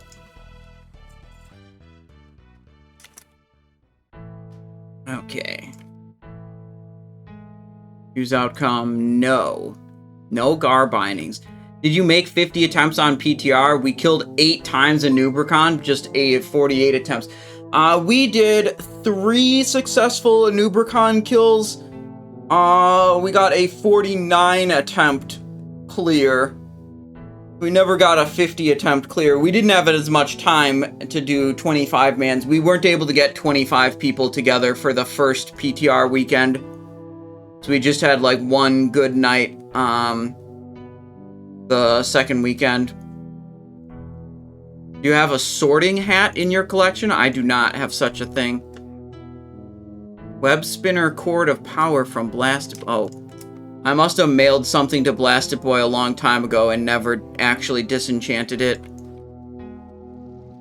Okay, what's this? Gutgore Ripper. A good item. Drill Borer Disc, Sabatons of the Flame Walker. What's this? Magma Tempered Boots over here. Plan's Elemental Sharpening Stone. Okay, well, Bender. Seal of the Archmagus. Get rid of that. Do we have any edible food here? Nope, so we should buy 1, 2, 3, 4 of those. And then we should send stuff to Simon Bank. We gotta clear up the inventory, you guys. We don't have to organize the inventory. That's different and not important. But what is important is making sure I have enough room to loot all of the stuff. There, okay. How huge is TOGC Cloak for rogues? Did I fight with my mates for it? This is actually a Discord question, and I'll show you where to find that information on the Discord. We go, as always, to the index channel in the Read Here First section, and then we go to the BIS lists. We have... I should make this link to this post, actually. Phase 3. These charts are meant to be a quick reference for what the most important items are. They also include what the second best option is in each slot, and how much worse it is. Let me go down here. Open in browser, and open in browser. Assassination Rogue, helmet, whoopsies. DPS change, second best option. Cloak, Varisa's dexterity, second best option. Drape, minus 51, roughly, on the spreadsheet. So, the second, it's kind of middle of the road. There's definitely things that are more important, and there are quite a few things that are less important. But, 50 DPS, pretty meaningful. And for combat, we have almost exactly the same. Wait, it is the same. But it's a different second best option. Yeah, there's two different 245 cloaks. Cloak of Silver Covenant, Drape of Untamed Predator.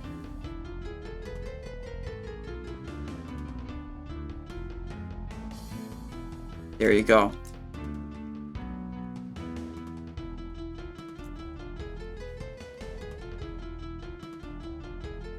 Do we need more? If we fail on Baron Geddon, we're gonna need more than that for the fire protection potions. But it's very simple. We'll just not fail. So, that'll be fine. We'll go to Karazhan, and then we'll go to Molten Core. Wait, we could go Karazhan, then directly to Blackrock Depths. Pick up a quick Iron Foe, then go to Molten Core. That's an even better plan.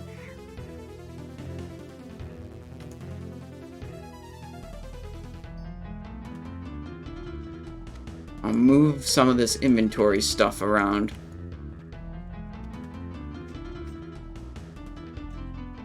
Now, all of my new items will go into this bag. I got totally lost in the Parks District. How many people would I need minimum to help me kill Illidan? I have no idea. I think I joined one Black Temple raid at level 80, and I don't remember how many people there were there. Oh, compared to other classes in their rage, I don't know.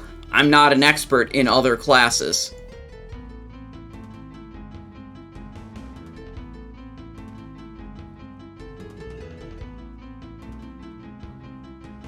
All-Rogue Black Temple. Oh, we haven't done any All-Rogue raids recently. We did All-Rogue Molten Core, we did All-Rogue Blackwing Lair. Molten Core only took 3 players. Blackwing Lair took 4. And then we did Temple of Ankh-Raj, and that was significantly more difficult, but I think we got it down with like 15. Every rogue in that BT raid would get banned for botting. Why is that? Oh, yeah, you can, there's some good AoE farms in Black Temple, but you need to either clip through some of the walls, you know, like hacking or whatever, exploiting to some degree, or kill the first 2 bosses before, or is it 3? Do you have to kill Shade of Akama? Can't remember. You have to kill High Warlord Nagentis, and you have to kill Supremus, and that gets you like into the temple proper. Then you've got to open the way to Mother Sharaz, and I can't remember if you have to kill Shade of Akama to do that or not. Does anyone remember? I know, like, originally you had to just, like, kill all the bosses to open the way to Mother Sharaz, but then they nerfed that. And I can't remember if they still required Shade of Akama or not. No, so it's just... You used to be able to shadow step through the door? Oh, that's crazy. No way to kill Illidan with only rogues set up right now? Why do you think that? Is there any boss that has, like, a particularly nasty mechanic?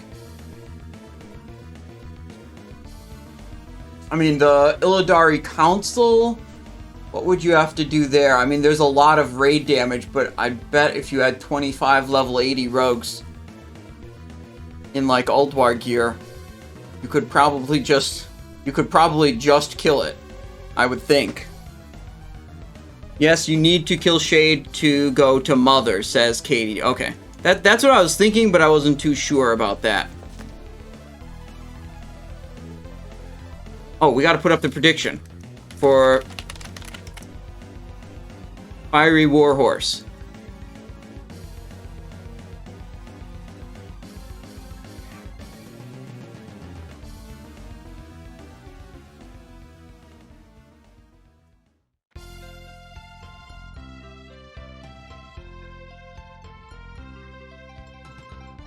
On EU Gehenna's rogues buy the 3 bosses dead, so I assume if you're doing it legit way, yeah. Like, if you can get a lockout that has that, you know, has the first 3 bosses dead, then, like, yeah, you can do a really good farm there. But that's not something you can set up on your own. You have to have someone help you to set something like that up.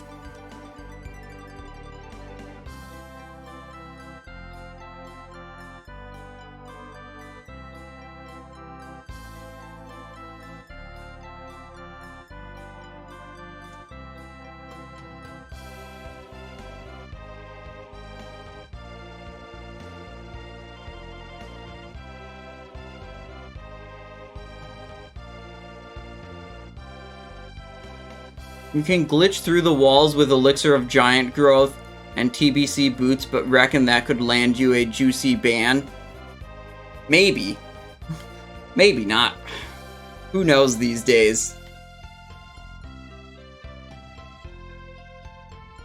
It's also kind of annoying to reset raids.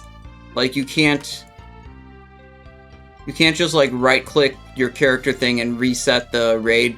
You have to, like, log on to another character who's in group with you, promote them to group leader, and then have them do the right click.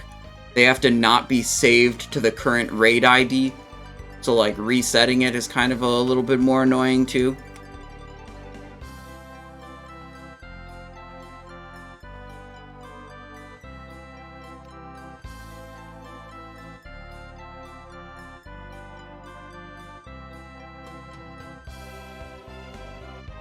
If Cataclysm 2 comes out, will you do Cata content? I don't know. I have no idea if Cataclysm will come out or not. There haven't been any kind of announcements regarding that. And that's just basically, that's just a future problem. You know? I got enough problems right now. I don't want to worry about future problems. Let's go instant poison here. Deadly poison there.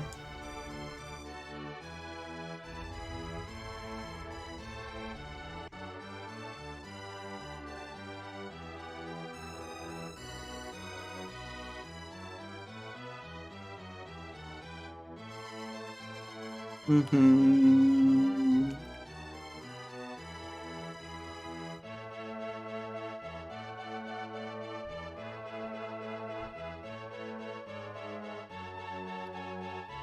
Okay, we do not have all of our buffs. We need this one. And we have kings, this. Agility scroll, we need this one. And then I need to eat food. Then we should be good. Okay.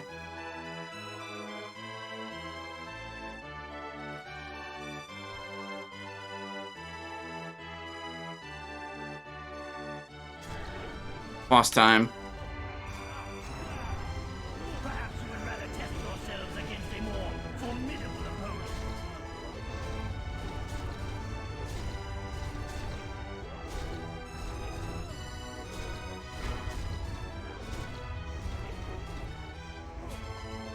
Another Blade Flurry. Keep it going.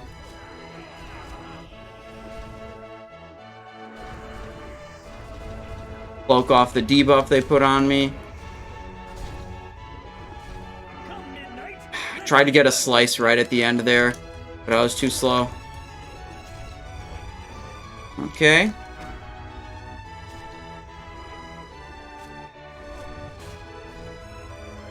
Trinkets up again. Nice.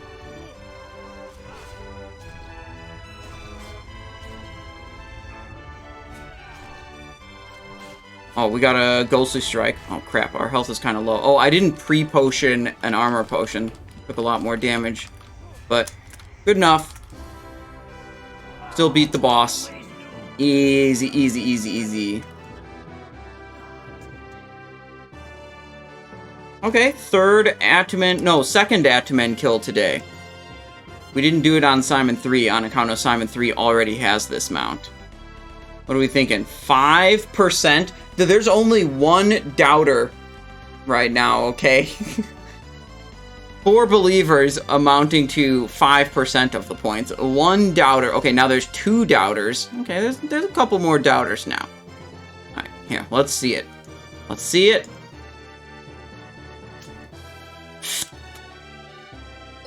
Okay, okay. Hand wraps of flowing thought. Not quite. It's not exactly what we were looking for. But you know what the next prediction is? The next prediction is, will Iron Foe drop?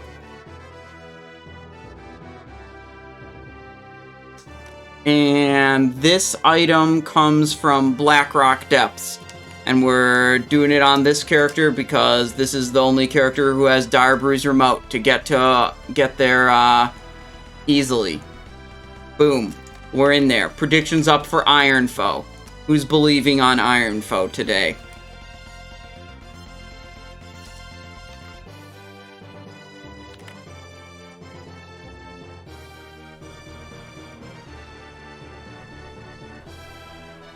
I'll put it there.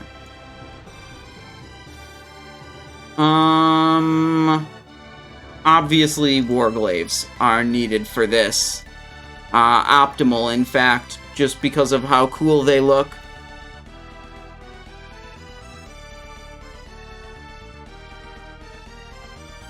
You had a peanut butter sandwich at the beach today and thought of me. Well, I like peanut butter and jelly sandwiches too. So, good. Wait, I still have the Dalaran teleport ring. Hold up, let me get this ring. It's significantly better. Okay, how fast can we go? Ready, set, go.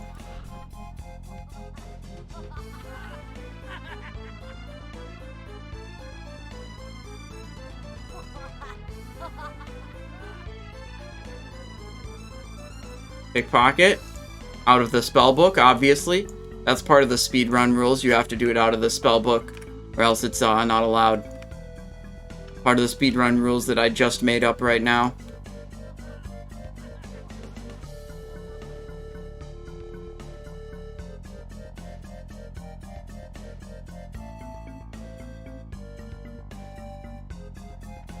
Okay. Go through here. Skip that dude. He's lame. Doesn't drop Iron Foe. Where's my... There we go. Easy rocket boot, parachute cloak. Nice. Okay, perfect. Forgot the band buff? No, I just intentionally didn't get it. I don't need it. I got enough stats as it is.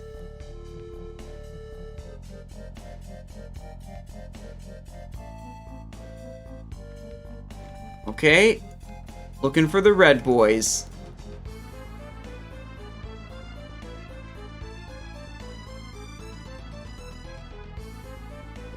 Yeah, aggroed. I see a red boy.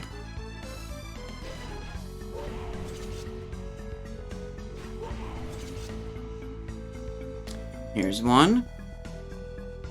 Oh, I still have threat on these. That's kind of annoying. Okay. There's another red boy. Okay, this isn't super fast.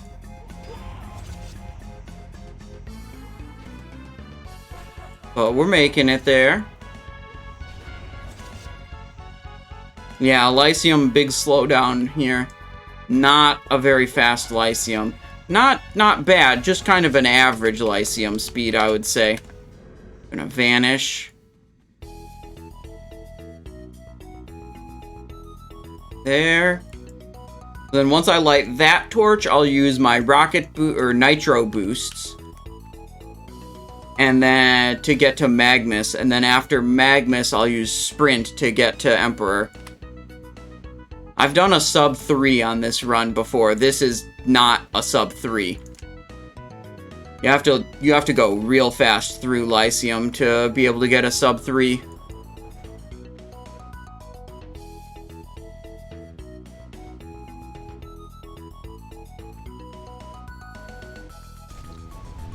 Start DPSing and moving to the other end of the hallway at the same time. He casts one of those stupid ass spells. You know, he stops moving, which is not good for you. Because, you know, he's just, whatever, that's slow.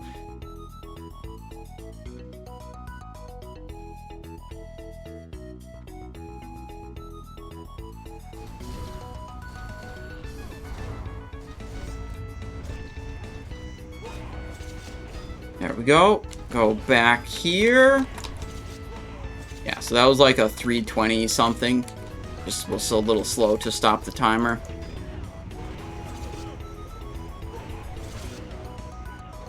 Now there's all these mobs.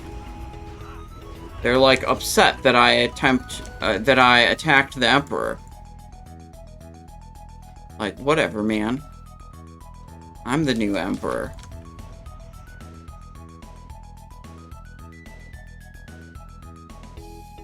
Okay, what's it gonna be? Iron Foe or no? Whoa.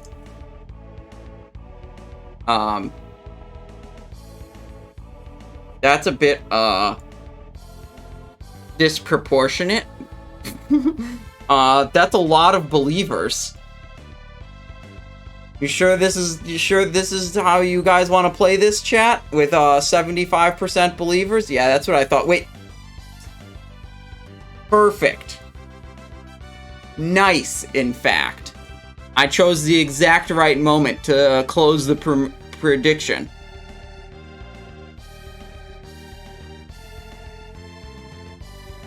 Relic Coffer Key. Rune Cloth. Guiding Stave of Wisdom. Tapered Greatsword. Skip. Risk Guard of Renown. That is not an Iron Foe. Unlucky. But you know what is lucky? The part where we're gonna get in Binding. Okay? Predictions up for get in Binding.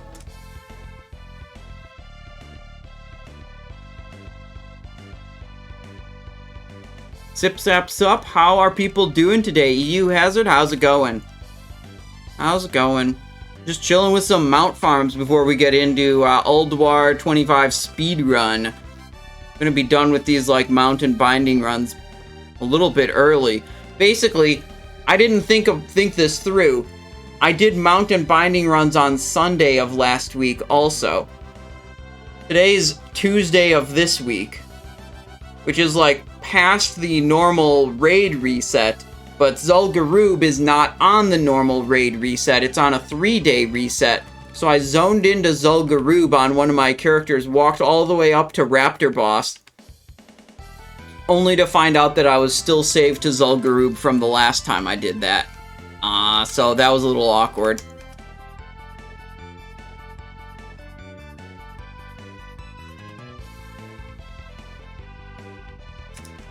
Alright, we gotta go back to, like, better weapons. Life Ward Masticator and Life Ward Bootblade. And look, we're right outside Molten Core.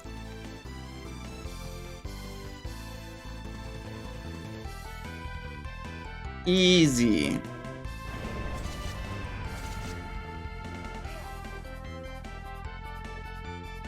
Life Ward weapons heal? Yes, they do. That's exactly what they do.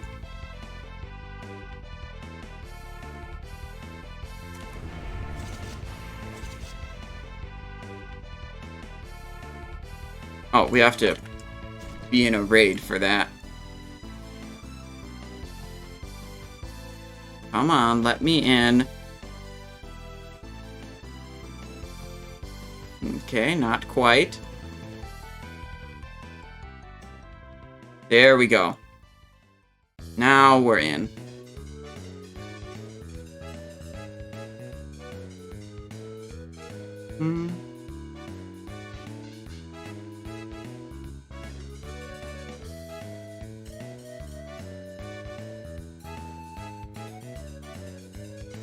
Oh, I'm definitely, yeah, okay, I'm in the lava this time.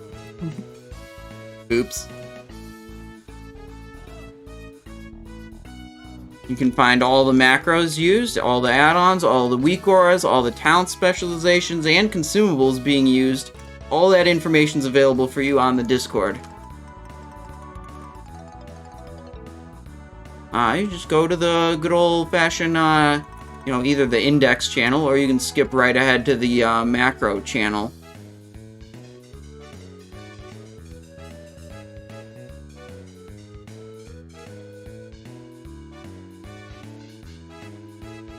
Right past that lava surger without aggroing.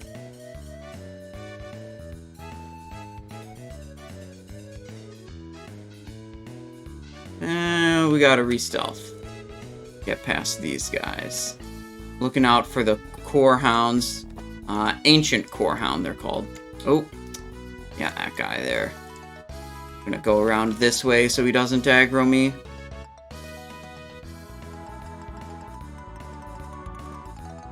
Alright, this is the one. This is my main. This is the character that actually needs to get Thunderfury, okay? I mean, like, if we got it on Simon 2 or Simon 3, that'd basically be a consolation prize.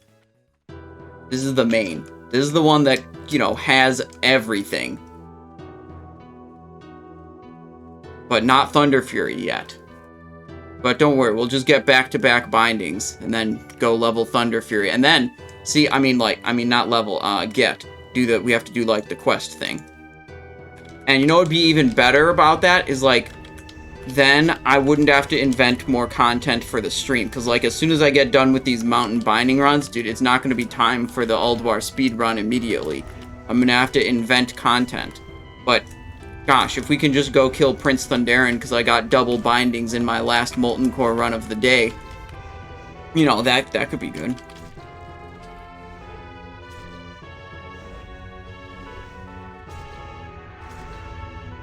Do a little bit of hardcore. I did not turn in my Sword of Serenity quest yet. I did Scarlet Monastery, but I did not go back to South Shore and actually get the sword and equip the sword. So, like, that's waiting for us. Could do that.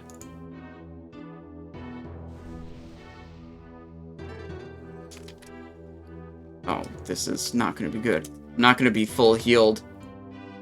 We'll wait for next pass. Nah, we're good. We're good. We're good. Good enough.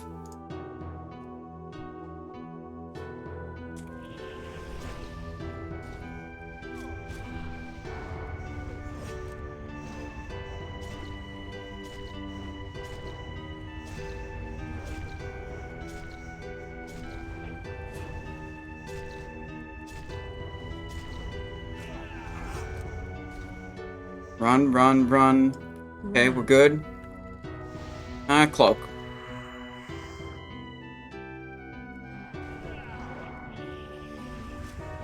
Preparation. Do my next set of cooldowns. Re-up that Rupture. Looking for an Expose Armor refresh right now. There we go. Perfect. Oop, get away from that.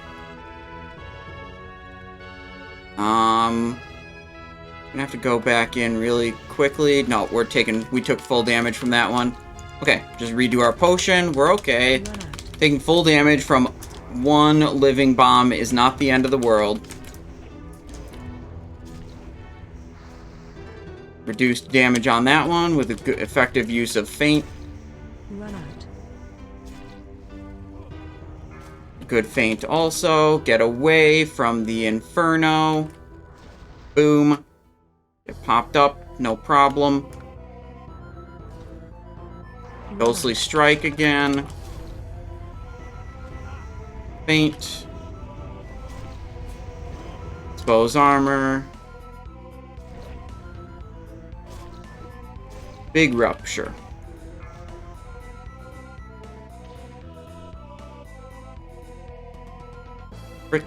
I don't have auto self-cast turned on this character. I have it on my alt. I don't know why. I need to fix that. That's kind of annoying. Oh well, whatever. We can still take this guy down. Just slowed down my bandage application there. Now I'm going to take full damage on this. Yep.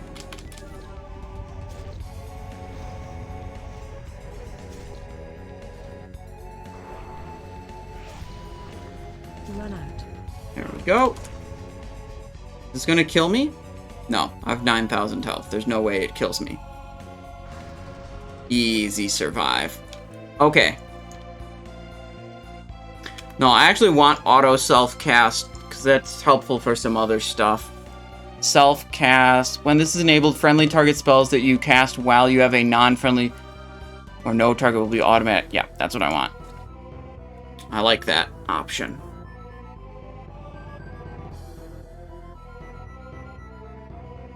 Okay. Only 17% of you want to be correct. I see how it is. Wow, now it's only 14%. 15? Okay, going up. How many... The question is, how many of you want to be correct? Okay. Currently, it only looks like about 15% of you by the points. 19%? 32%? 37%? Oh, that's going back down. Okay, closing in 5, 4, 3, 2, 1, end submission. Okay. Essence of Fire, Heart of Fire, Elemental Fire, Arcanist Mantle, Fiery Core. There's going to be at least one more epic on here, and the Binding. Another week. Another week without Thunderfury.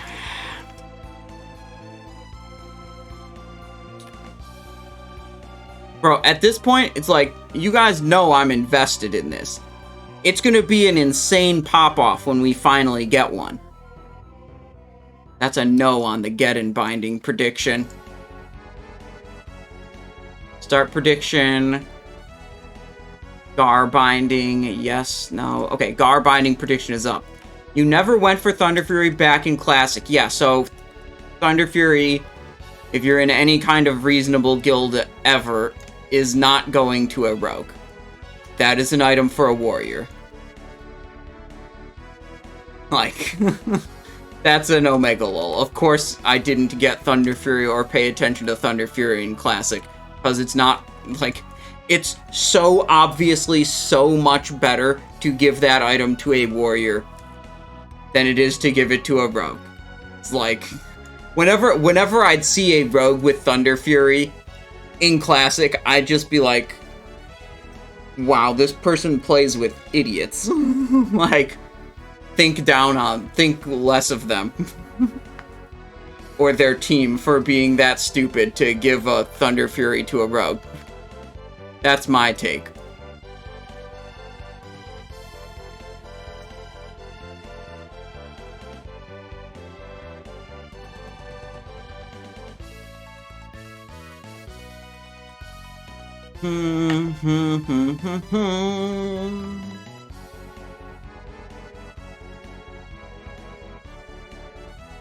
First blade of the Guild Leaver. We gave 5 Thunderfuries to people who left the guild within a month. Oh no. Oh no. Okay, we have 1, 2, 3, 4, 5, 6, 7. Okay. So what we want to do is this, and then this. Okay, Ghostly Strike, switch to Gar.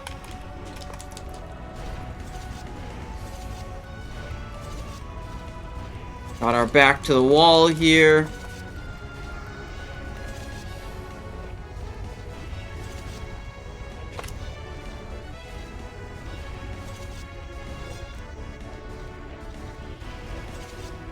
New evasion is up.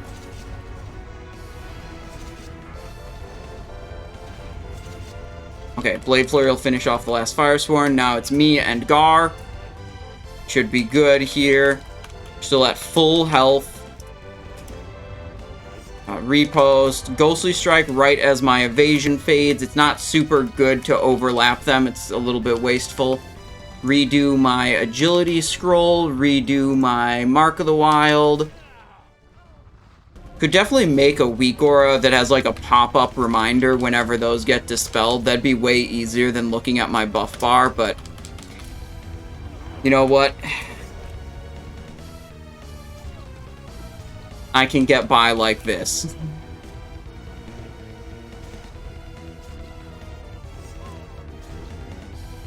And so I will.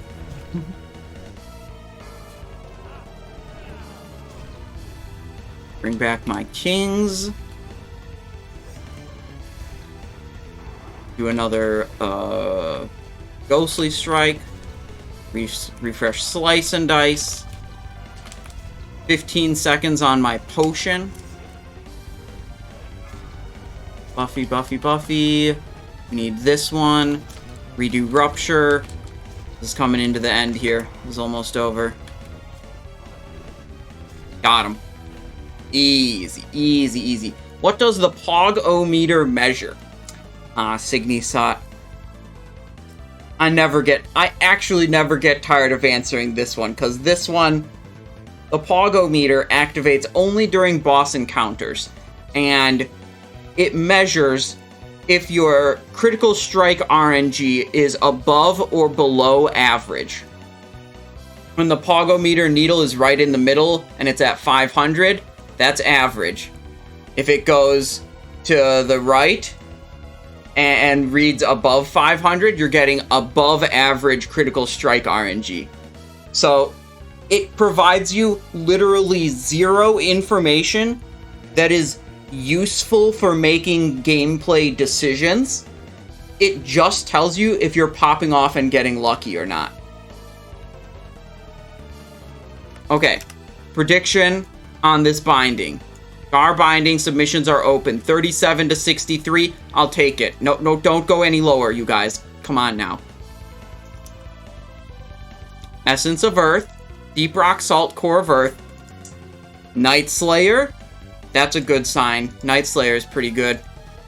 Lava Core. Not this week. We get our stupid-ass Flame Waker leg plates.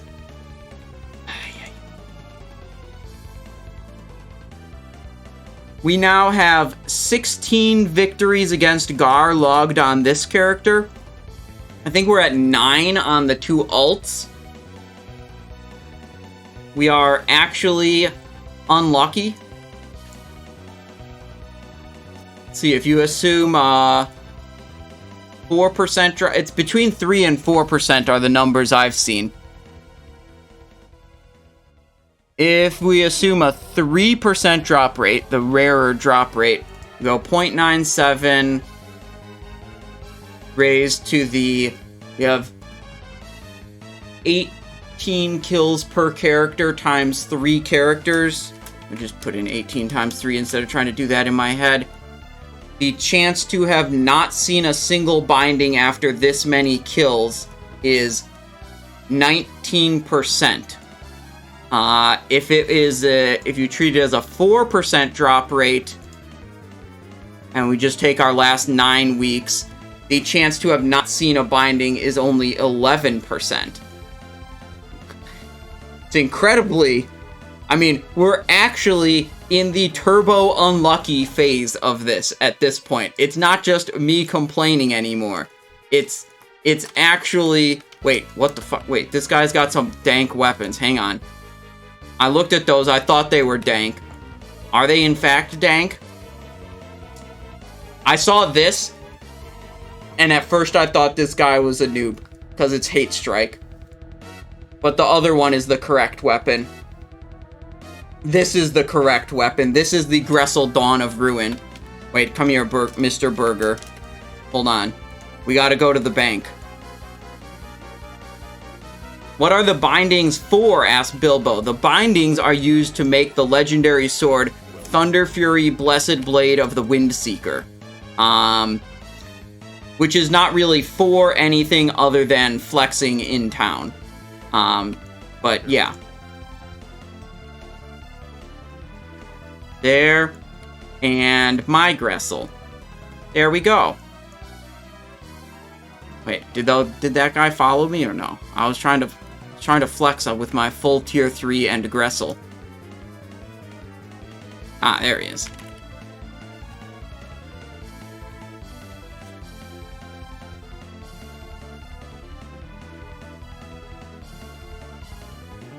Do I have any other cool weapons to equip? Yeah, this one. The Shard of Azzinoth Dagger from Illidan. Hell yeah. Oh boy.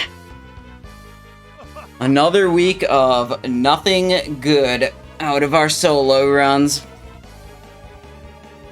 You think combat might get a little better with TOC phase? Yup. Combat generally scales with gear better than Assassin does. So, yes.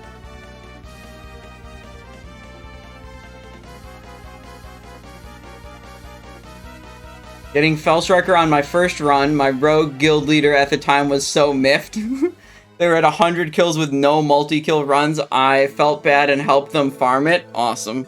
Well, that's good on you. It took me exactly 100 runs to get it on my main. And then I got it, Fellstriker, in 28 kills on the first ult and 21 kills on the second ult.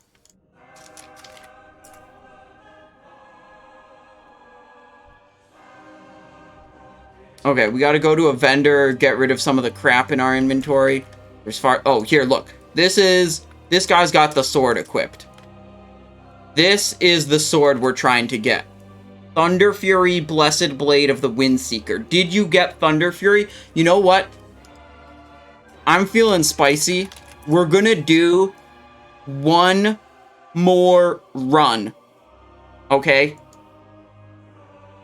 We're gonna whip out the Death Knight. And we're gonna do one more run for bindings. The Death Knight is a hero class. The Copium High is kicking in. The Death Knight is a hero class. Now, if you're unaware what that means, it means it's better than all of the other classes. I can sit there and soak all the mechanics of all of the bosses and not even care. And I'm gonna kill these bosses with ease without having to, like, worry about any of the mechanics they're doing. What you be cooking, Mon? Says Harold. Well, we're still trying to get Thunderfury bindings. I would actually tilt so hard if I got the bindings on my Death Knight. A character I, like, really don't care about very much.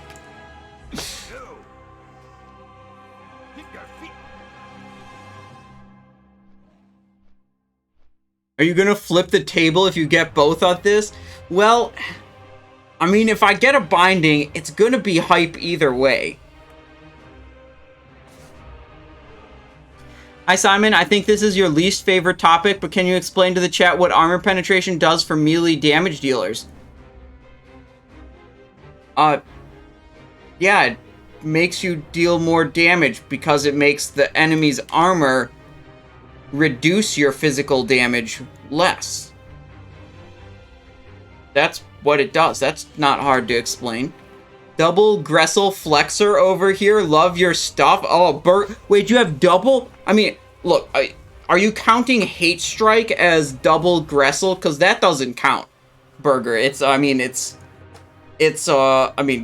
only one Gressel. I inspected you. You had Hate Strike and Gressel. If you actually have two Gressels, that's kind of insane. Welcome to the stream, Mr. Burger.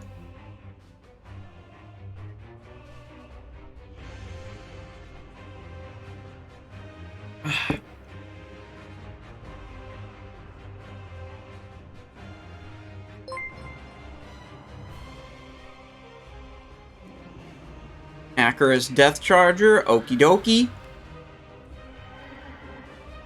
See, look, this character, look at the sick gear I've got. Helm of the Unsubmissive, item level 200.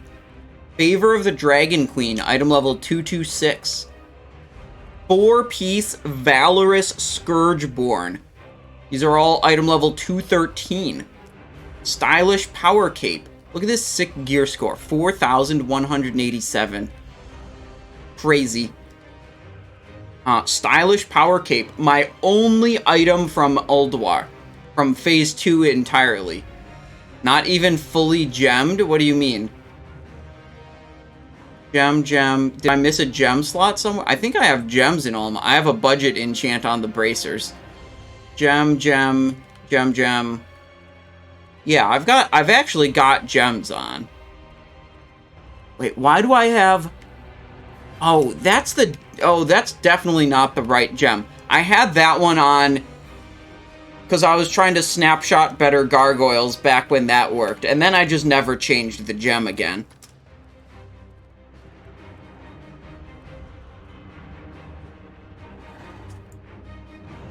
Rune tap, heal myself a little bit. Alright. Oh, wow, that was, closer than I thought it was going to be. Okay, no problem. Dragon fin fillet, we needed more strength. That was unnecessarily close.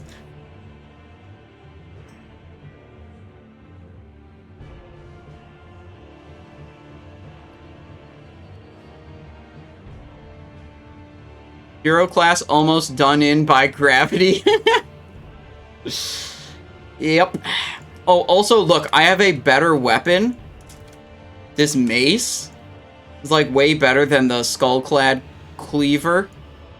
I just don't have enough mace skill. I have 1 out of 400 in two-handed maces, so, like, yeah, we're just not using that. Anaria Shola. The Reckoning. In we go. This is, I mean, you guys saw what I was doing on my rogue to, like, avoid mechanics and, like, sequence a bunch of crap properly on Baron Geddon and Gar. Like, I hope it was apparent that, like, I had to actually play well to defeat the bosses on a rogue. Okay? I hope that was apparent.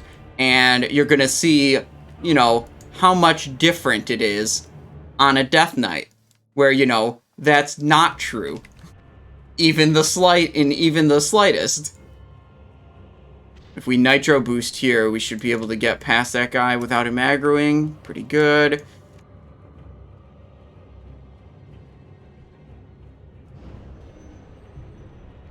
Oh, I did not mean to aggro too, but you know what? That's not really a problem. Oh, we got 3. We should probably focus the... Uh-oh. Okay, now I might actually be dead.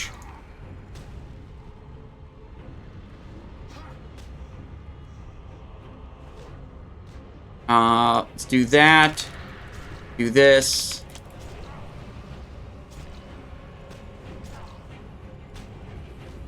Dancing rune weapon. Spread disease again. Gotta move in to fight the lava spawn. Good. Back to the Fire Lord. Never mind, I'm not dead. Who am I kidding? I'm a hero class.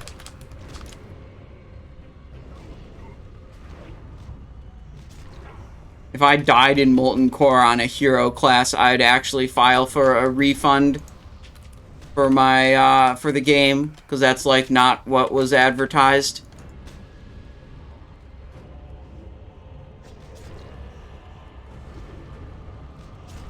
I really forgot the, you know, it's been a while. I forgot the true capability of this class when it comes to soloing. I always thought, like, maybe it would be cool to actually gear this character up, particularly with tank gear, because then you could solo things like Meg Theridin, and you could solo Blue Proto Drake, you know, Heroic Utgard Pinnacle. If you have a bit more gear on a Death Knight, like, you can get into some, like, really serious, you know, solos. Could be fun.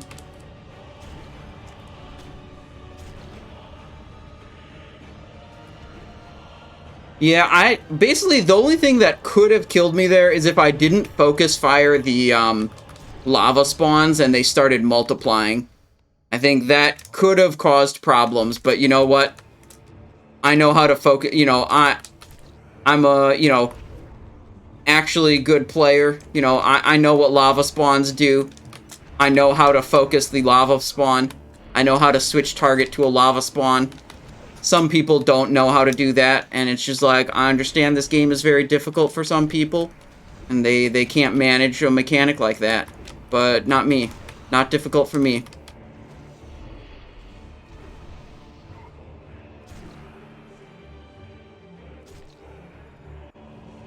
The best thing about getting more gear on this character would be, gosh, ooh, Earth Fury Belt. Shaman Belt. Okay, whatever. Pole. Whatever. Whatever. Keep moving. You see, we didn't even bring a whole host of consumables. Like, we just got flask and food buff. Good enough. What do I have? I have a Frostweave. Oh, I have a Dragonhide bag? Yeah, dude. What else do I have here? Silent Crusader, Hailstorm, Bone Crusher, Torment of the Banished. So these are all my one-handed weapons. I have Blade of Wizardry and Hand of Edward the Odd because, again, we were trying to snapshot gargoyles, but that doesn't really work like that anymore. Gem of Imprisoned Vassals. Wait, that's worse than the one I've got already. What is this? Lotheb's Shadow? Oh, I think that's good. Oh, wait, I do have Drums of the Wild and Drums of Forgotten Kings. Okay, whatever, we'll use them.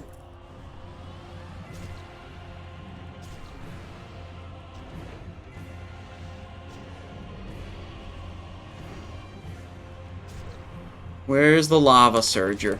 Wow, the damage is so much lower on this character than my rogue. But it's like, yeah, I mean, what do you expect?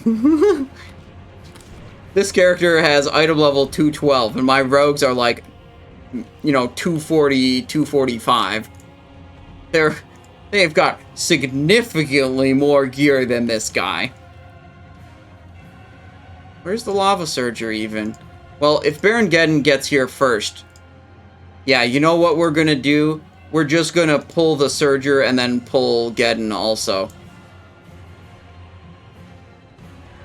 There we go. And we'll just gradually cleave him down. Now, the only thing we want to do here that's important is we want to position... This actually might not even be important. I might be trolling when I say it's important. We want to position in a spot where the ceiling is close to me. So when this living bomb pops me up in the air, yeah, a spot like this. Run out. There. Now we're just gonna sit here and pump. Oh, he's doing Inferno? I do not care. Run out. Got my dancing rune weapon up. Nice. Oh, he living bombed me again? Yeah. This doesn't even take 2 hands. Just chilling. Re-up diseases? I could drop diseases too. I mean, I don't even have to refresh them. Nor do I have to give a shit about this lava surger. We're just vibing, you guys. Very chill. Just do my, you know, Drain Eye racial thing on myself. Oh, got the disease refresh. Nice, that was close. Do a anti-magic shell for fun. Just like the button was available, so I pressed it. You know, spread disease again. I do a unholy frenzy on myself.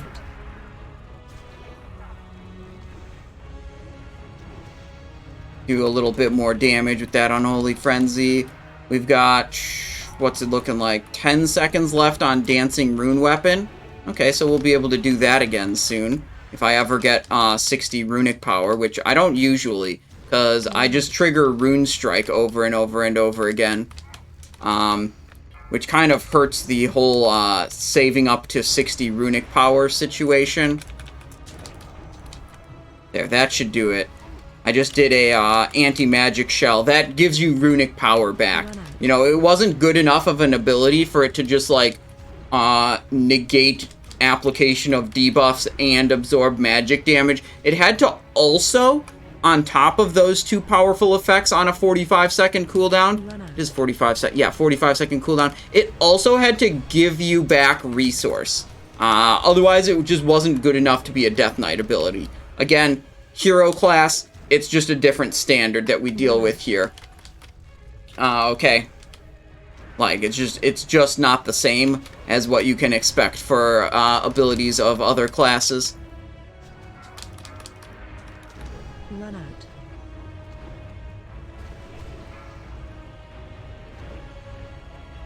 Oh, look, he's dead.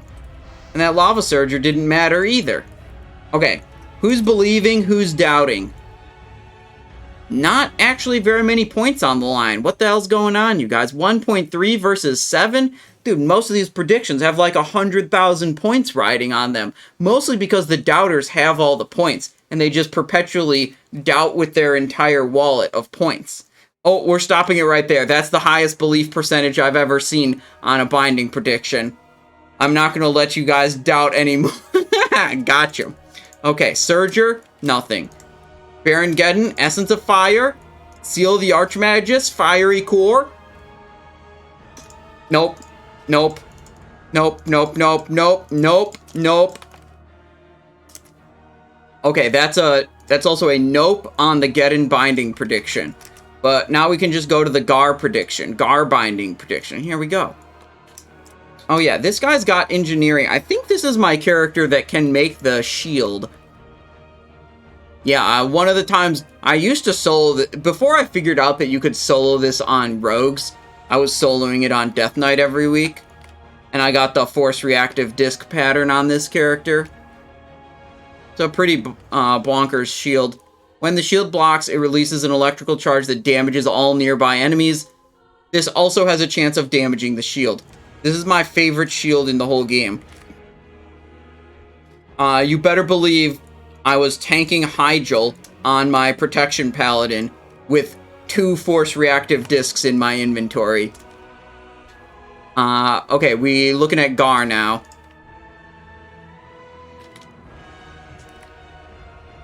And we position it just like we position the other one. Do a little death and decay.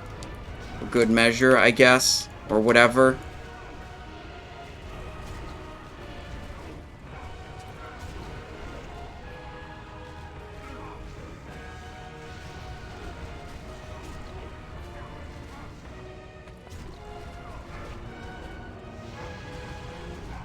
Trying to get enough runic power to do my dancing rune weapon. That's the problem with queuing rune strike into every one of your abilities. It's like, I mean, I was just explaining this before. It's like you just never have enough runic power because it keeps casting rune strike, which is good. You know, that's great. That's like a pretty good thing to spend runic power on. But it's like, I want to press dancing rune weapon, not because it's particularly good or anything, mostly because it's cool.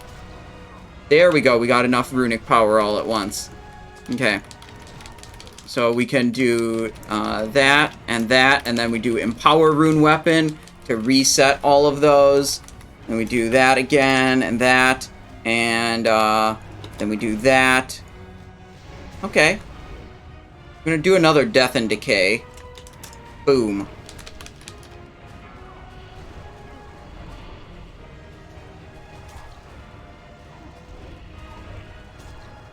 See, these things, like, they can't hurt you very much.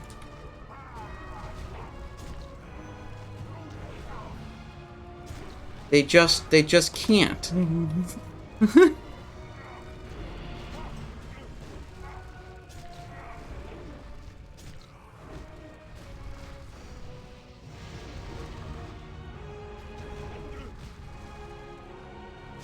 See, the whole equation is different when you're on a Death Knight. On a Death Knight, you really just don't care about anything, because, like, you just heal more than the boss hurts you. So it doesn't matter how much damage you do. Whereas when you're soloing on a rogue, it's a very different calculation. It's like, dealing more damage might be the key to killing the boss before it kills you. Because, like, your health is going down, and the boss's health is going down on a rogue. And it's just a question of making sure the boss's health hits 0 before yours. So you have this, like, estimation of, like, you know, stamina is valuable. It makes it so the boss takes longer to kill you. But, like, damage stats are also valuable because you kill the boss faster and thus have to survive less time. Whereas on a Death Knight, you know, it's just like, you know, nothing matters. You just go in there with whatever.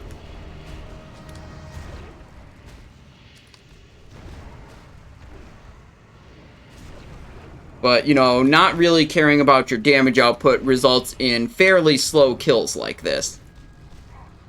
You gotta balance the two. On a rogue, yeah, it's a little bit about balance. Of, like, you know, have, you know, some offensive, some defensive. You know, stamina stats, damage stats, all that is valuable and helpful. Okay, Gar's down. You forgot to use Hysteria? Don't worry about it. Don't worry about it. Okay, let's check this prediction. How thick is it? It's only 17% thick. Okay. Okay.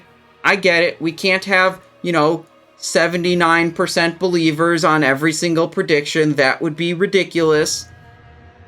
I think it'd be impossible with the drop rates we experience around here. Okay, gonna close it in 5, 4, 3, 2, 1. Boom. End submission. Loot binding. Essence of Earth. Gutgore Ripper. Earth Fury Helmet. Lava Core. Oh, shit! Oh, of course it's on the Death Knight. Of course it's on the Death Knight. Oh my god, you guys. Of course it's on the Death Knight.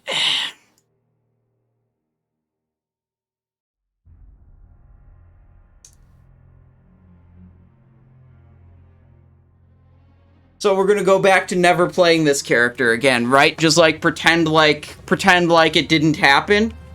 Pretend like it didn't happen. We'll just go back to not playing this character anymore. Time to main the hero class. Yeah, I just figured out what my 4th rating character is for next phase. It's Death Knight. With Thunderfury. Obviously. Okay.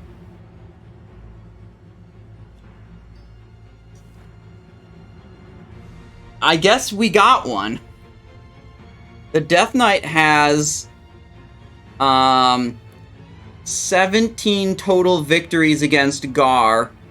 And what is it against? Yeah, and 17 against Geddon. I've been doing it for a while on the Death Knight.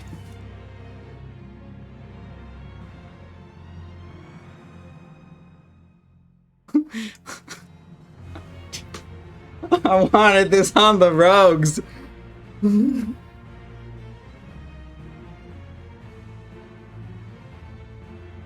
Okay, well...